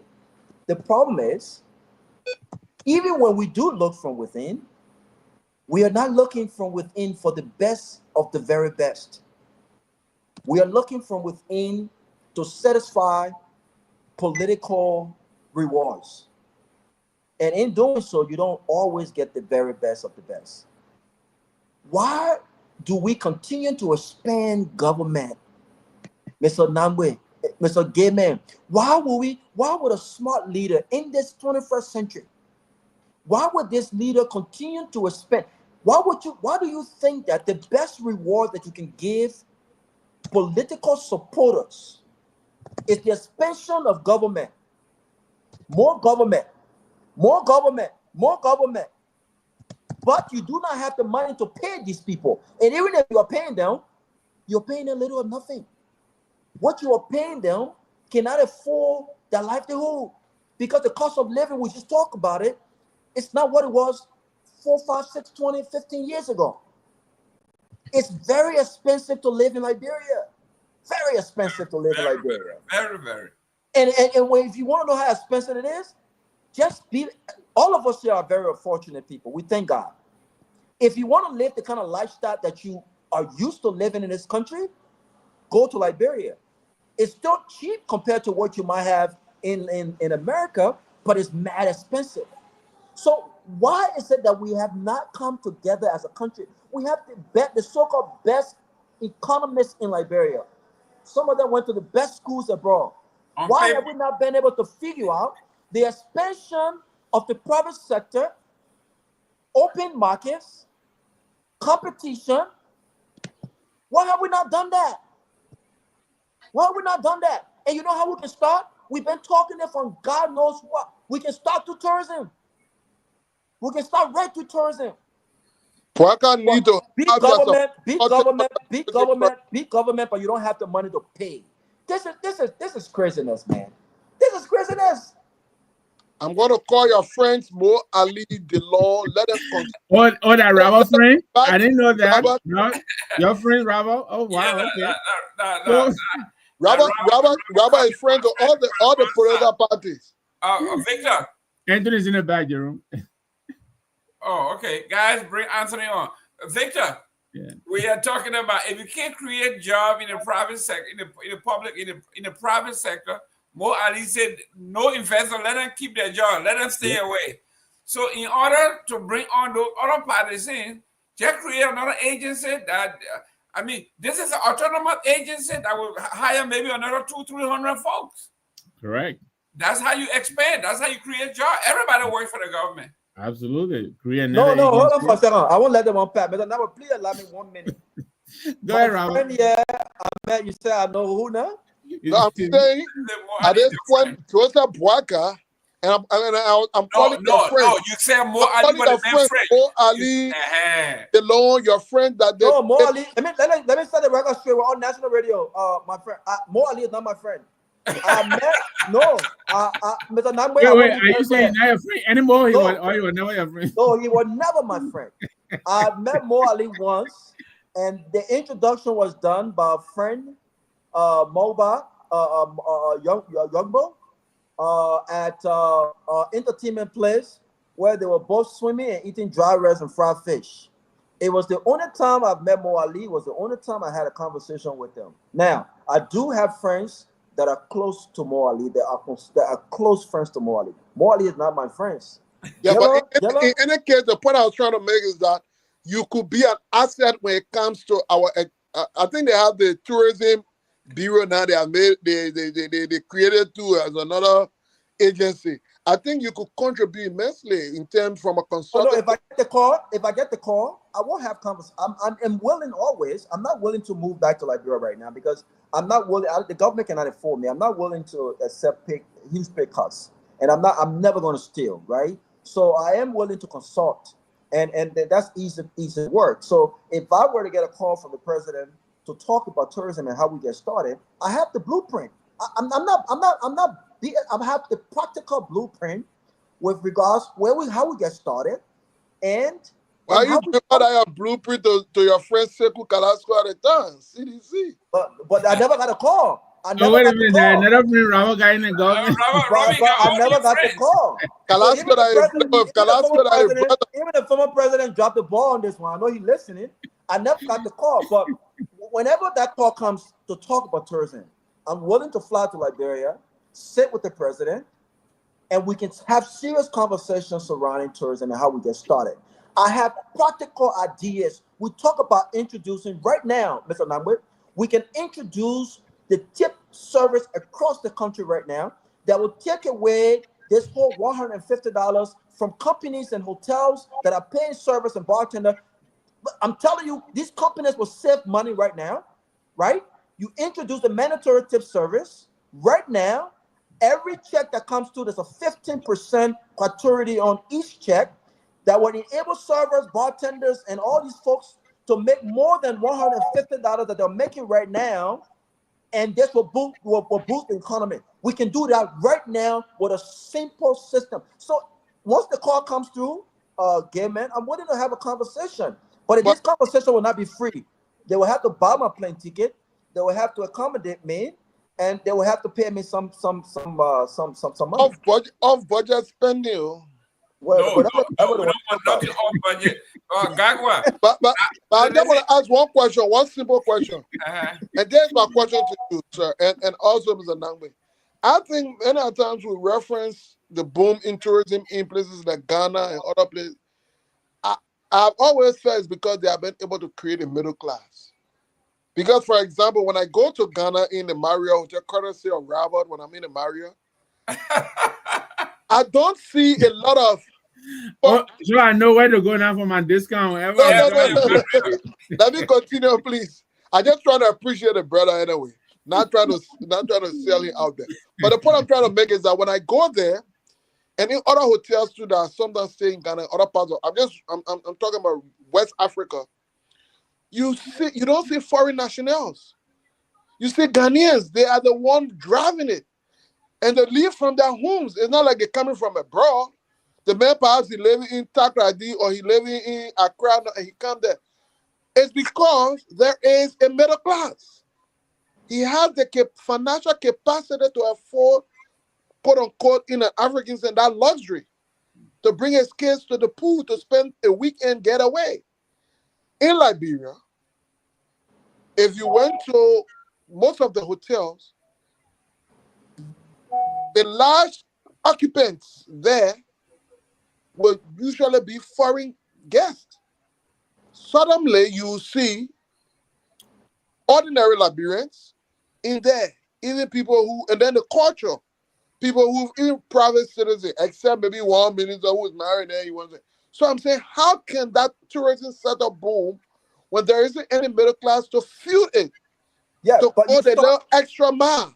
Well, you start creating that middle class, Ahmed, by there's a lot of different things that encompasses this whole tourism thing.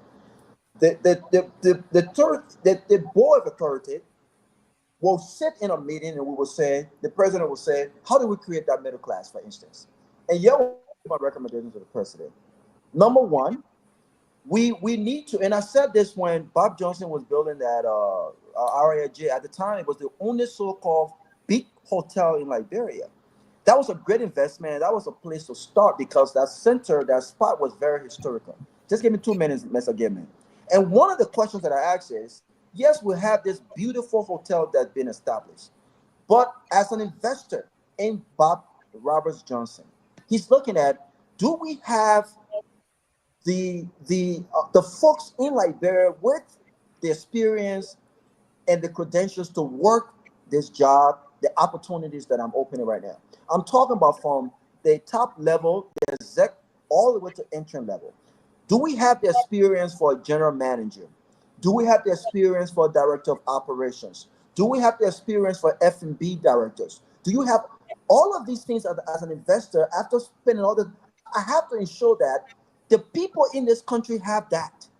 You went too far. In Ghana, what they've done. So what I would say to the president is, we need to start by opening a 6-month certificate or 15 months associate degree at all of our public universities for 2 things: tourism management, culinary arts. Culinary arts is very important because all of the major restaurants in Liberia right now, guess what? They have to import Ghanaians and Nigerians as executive chefs. Oh. But in most of our homes, we have Liberians cooking all of our dishes. We have folks here that can industrialize our cuisine. We have a guy, Chef Quincy. I mean, we have the tools. So you collaborate with the Ministry of Education and start a small program that will start building that capacity right from home. So as we expand the industry and all of these hotels come through, we can demand that these people hire Liberians. Right now, you don't have that. In Ghana, you have that. The University of Ghana offers a 4-year degree in hospitality management. So when you go to the Marriott Hotel at the Kotoka International Airport, 90% of the staffs are Ghanaians. You know why? Because they have the requisite, the academic credentials, and they have what it takes to start the Marriott training process in these hotels. And you know what they've also done? They've been able to make these hotels the traditional Ghanaian way. So when you go to these rooms, yes, these are nice rooms, but they have a tweak there that represents Ghana. You would not believe it's a Marriott International Hotel. So we got. I'm not the only person who has experience in the industry. We got people with experience, but the people that are speaking to the government don't have the academic, neither do they have the practical experience in these areas. We know what it takes to get started, Ahmed. The people are not reaching out to the people who have what it takes to get the industry started. So once I get that call, I will be in Liberia and we can start having these conversations. I'm ready. Listen, I was when I was with the Chamber of Commerce, I invited some Liberian officials here to come and learn about tourism. Florida is the mecca of tourism. Put them in front of the tourism board where we have people from everywhere. And these guys, when they said it's time for questions, the folks from Liberia didn't ask one question. They had no clue. I mean, we got Disney here. We got, you name it. Everything is here. You want to tell me? I mean, you talk about tourism. You got beaches. You got food. I mean, we're not talking about Disney, but we're talking about things that you can do. Like Robert said, immediately. Disney didn't just start and become Disney. It started from somewhere. Okay? And these guys sat here. They got all these things that you talk about, blueprint and ideas and brochures and everything else, and they went no follow-up. Nobody said anything. Nobody want to come back. Nobody want nothing. So Robert, even if you went, well, I'm hoping that they call you to go and help start from somewhere.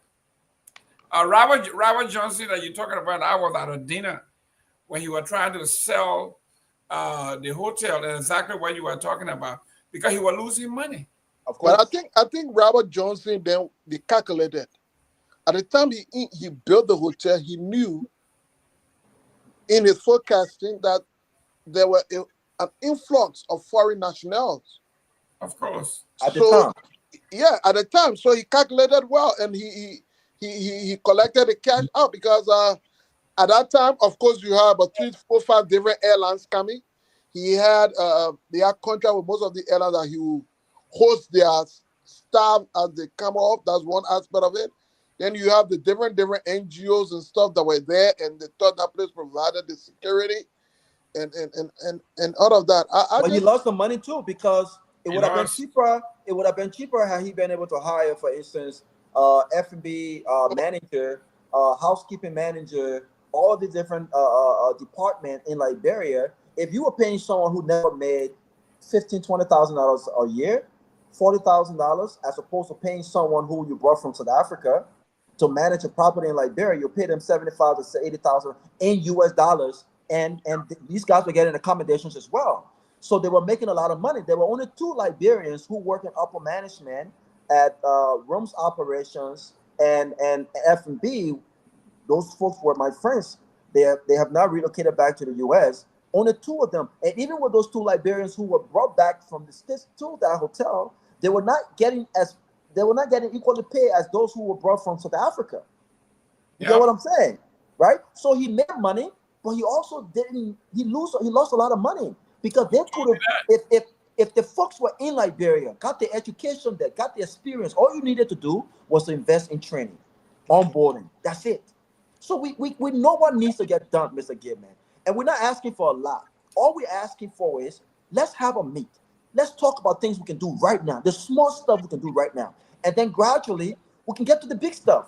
This is what pisses me off when you have the tourism ambassador come here, and he's having conversation about taking pictures on his cell phones and having dinner in business class and posting on social media as a way to sell tourism. It doesn't work that way. This is not how the Jamaicans are making millions of dollars or billions of dollars annually. This is not how the Ghanaians are doing it. And by the way, Ahmed, when you go to Ghana, at my favorite spot in Osu, okay, guess what? When that check comes to me, there's a 16% gratuity that I have to pay, and I gladly pay that gratuity every time. And that server leaves with a smile on his face, his or her face. Why are we not doing that in Liberia, my friend? Well, ladies and gentlemen, this is the affairs and the state of affairs for our republic. Yeah. You have people who have the know-how that want to come and help, but because they are not singing to the tune, like he was talking about the government now knowing what's happening. No, I don't think they will call me. I don't think they will ever call me. No, They will tell the president Robert is the bad guy to call. I'm picking up. Yeah, they have decided, like you said, to congregate somewhere and Robert talked to the president's nephew. Amen. Yeah, The they decided to have their own show Do you know that to sing praises to the president. And now you tell me, you were talking about the local economy. Someone, the old lady who selling her kobo, say, according to the World Bank, our economy will grow 4%. Now you tell me, the lady selling her kobo, she said all day, nobody have bought from her. Then you go tell her, say, the World Bank say the economy is going to grow 4%. So they clapping among themselves, they cheering themselves on. Can you imagine the absurdity of these guys? Look, so let me jump in quickly. I don't like to do the comparison with the United States, but let's look at something. No, but your man, he quoted the World Bank. Yeah, I come here. I'm talking about, for me, I said in my write-up that the actual measure of the economy is the impact it has on the lives of the people, not those That's correct. statistical statistics. You understand what I'm saying? Particularly in a community, in a country where, of course, bulk of the people are illiterate to understand that. So I was trying to come to America where, of course, you have a more enlightened society. The president of the United States questioned an economy on the basis of the cost of a chicken egg and bread. That's how simple it is. It's not about all the he's saying to Biden, he said to Biden, Kamala Harris, the cost of chicken egg. The measure of the economic policy is the cost of the chicken egg. Yep. That's how it should be. That is the true value of what it is. All those World Bank introduction stuff are just an attempt for people to blow themselves and feel that they're doing something. As long as you are not able to stabilize, for example, the exchange rate so that at least people who take home pay, when you dish out to them every month can have some significant meaning, you only other World Bank conversation. The World Bank conversation is just another drive of something. The impact on the life of the people. So I really don't tend to, and why we wouldn't want to dismiss them and all of that. But I think every economy different, particularly so in sub-Saharan Africa. Many of those countries in Africa that tend to not all the World Bank, they tend to be making progress. You look at Rwanda, you look at other countries around us that they tend to make progress. And then I think, is it part of laziness that our financial people just want this in the box thing so that they don't have to really think and become more innovative to create additional turnaround with the economy, and so they just want to be programmed on World Bank or IMF approach, so much so that they are unable to find other means of resources, and they want that submission to World Bank because at the end of the day they want some World Bank pledge or donate 10, 20 million budget support, no actual investment, just budget support to pay salary. Where are you going? Thank you. Yeah, Thank so you. The uncle need to do better. The uncle need to do better. We just got our alert that we got 5 minutes to go off the air in Liberia. So let's do our closing, Robert. Do your closing 2 minutes. Yeah, so I mean, always great show. I've been getting text messages on the side that I had no idea, but it looks like the CMC has a show that comes on the same time we come on. Yeah, they come on 8:30. And also the Class Reloaded is also on. They were boasting yesterday that they were able to reach 45,000 people in less than 5 hours. Okay. It's very interesting. I like diversing views and things like that. But I think we definitely need to step our game up. One thing I would not allow, and I'm glad to be on this platform, is yes, everyone needs to control their own narrative, but we need to speak truth to power. And I think this is what should motivate us at the closing argument. For me, it's not about the views. people are listening to us across the country on national radio, and I think we have to sharpen the contradiction. And I'll close on this note. We got to be serious. Our businesses have to be serious. People cannot invest in your business, and then you don't invest in your own business.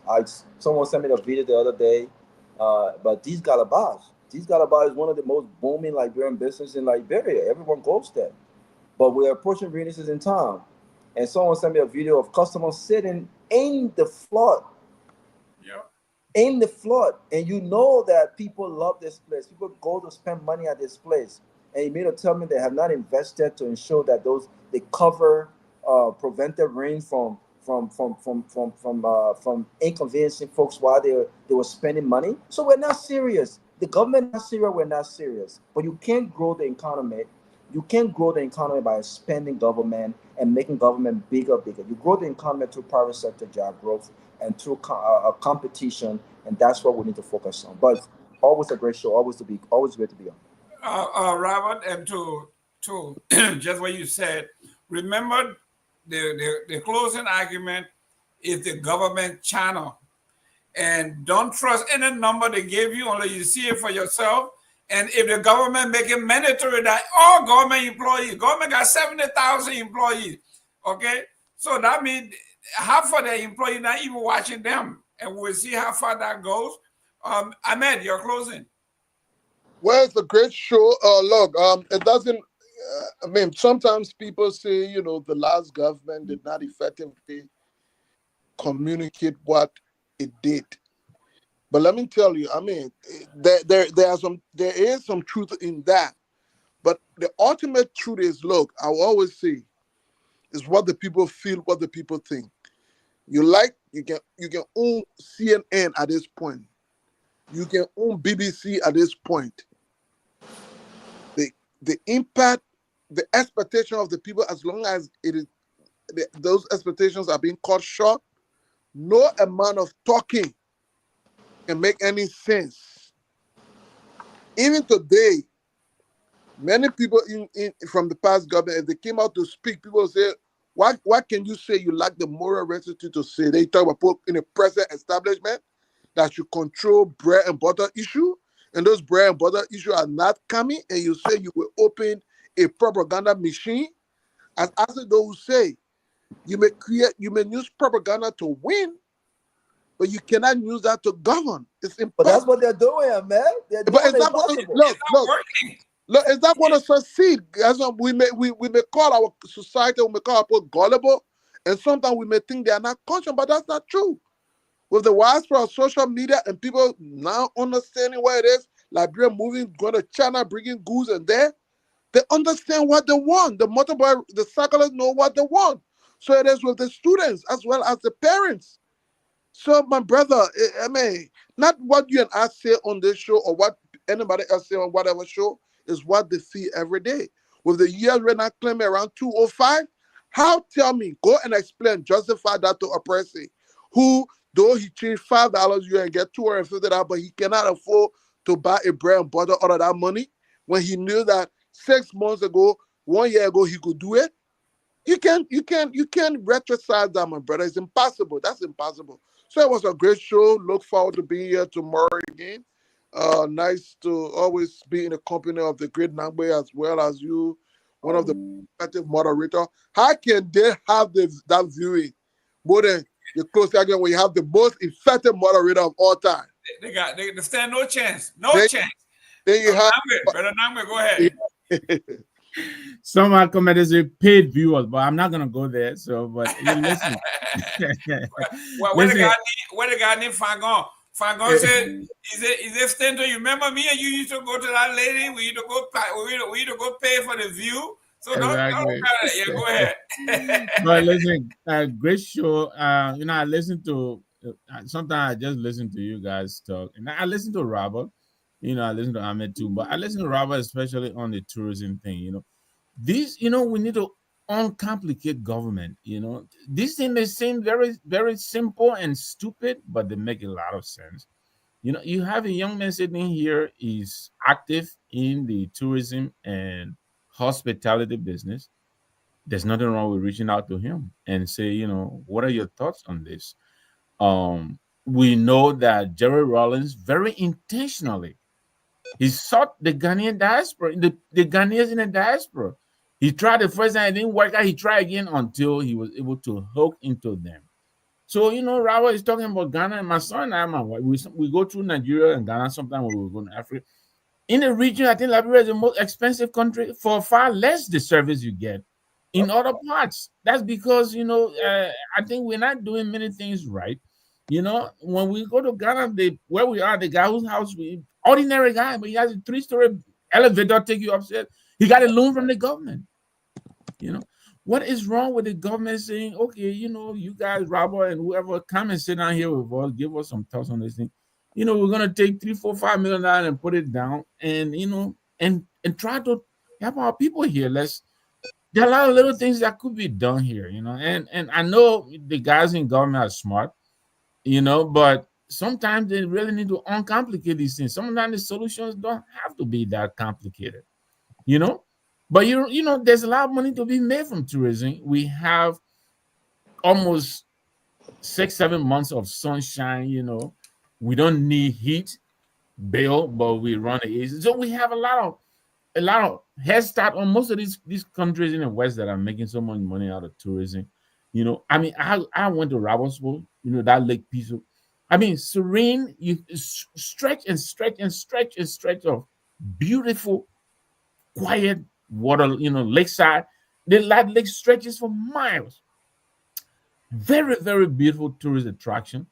And there are other places, even in the Monrovia itself, you know, and the government will make a lot of money. The government doesn't have to run all these things. I mean, we're talking about, and Anthony, we're talking about the praising. You know, when I work for the National Readjustment Commission, I understand that BTC, that's where we, you know, the ex-combatant with the Ecomon brother, it's a very small place. I mean, we ourselves, before we knew it, we ourselves were being accused by the Red Cross for overstaffing that place. It gets crowded very, very easily, very quickly. So what about sending some of the people to different locations? Again, BDC cannot be the only place, you know, central prison where they house, you know, prisoners. Or maybe, you know, engage private services to help. Or why are they holding all these people anyway? Why don't you, you know, if you need to send them to court, whatever it is, you know. But again, I think the answer, the solution don't have to be that difficult. I know we've been here long enough, but thank you all very much. Great show. Let's do it again tomorrow when we have the time. Yes, guys. Ladies and gentlemen, thank you. Our time is up. Tomorrow, guys, please come on time. Let's discuss. If you have ideas that you want to discuss, current event or anything that's on your mind, send it to the show, and we will be able to put it on. Tomorrow we'll discuss your letter, young man.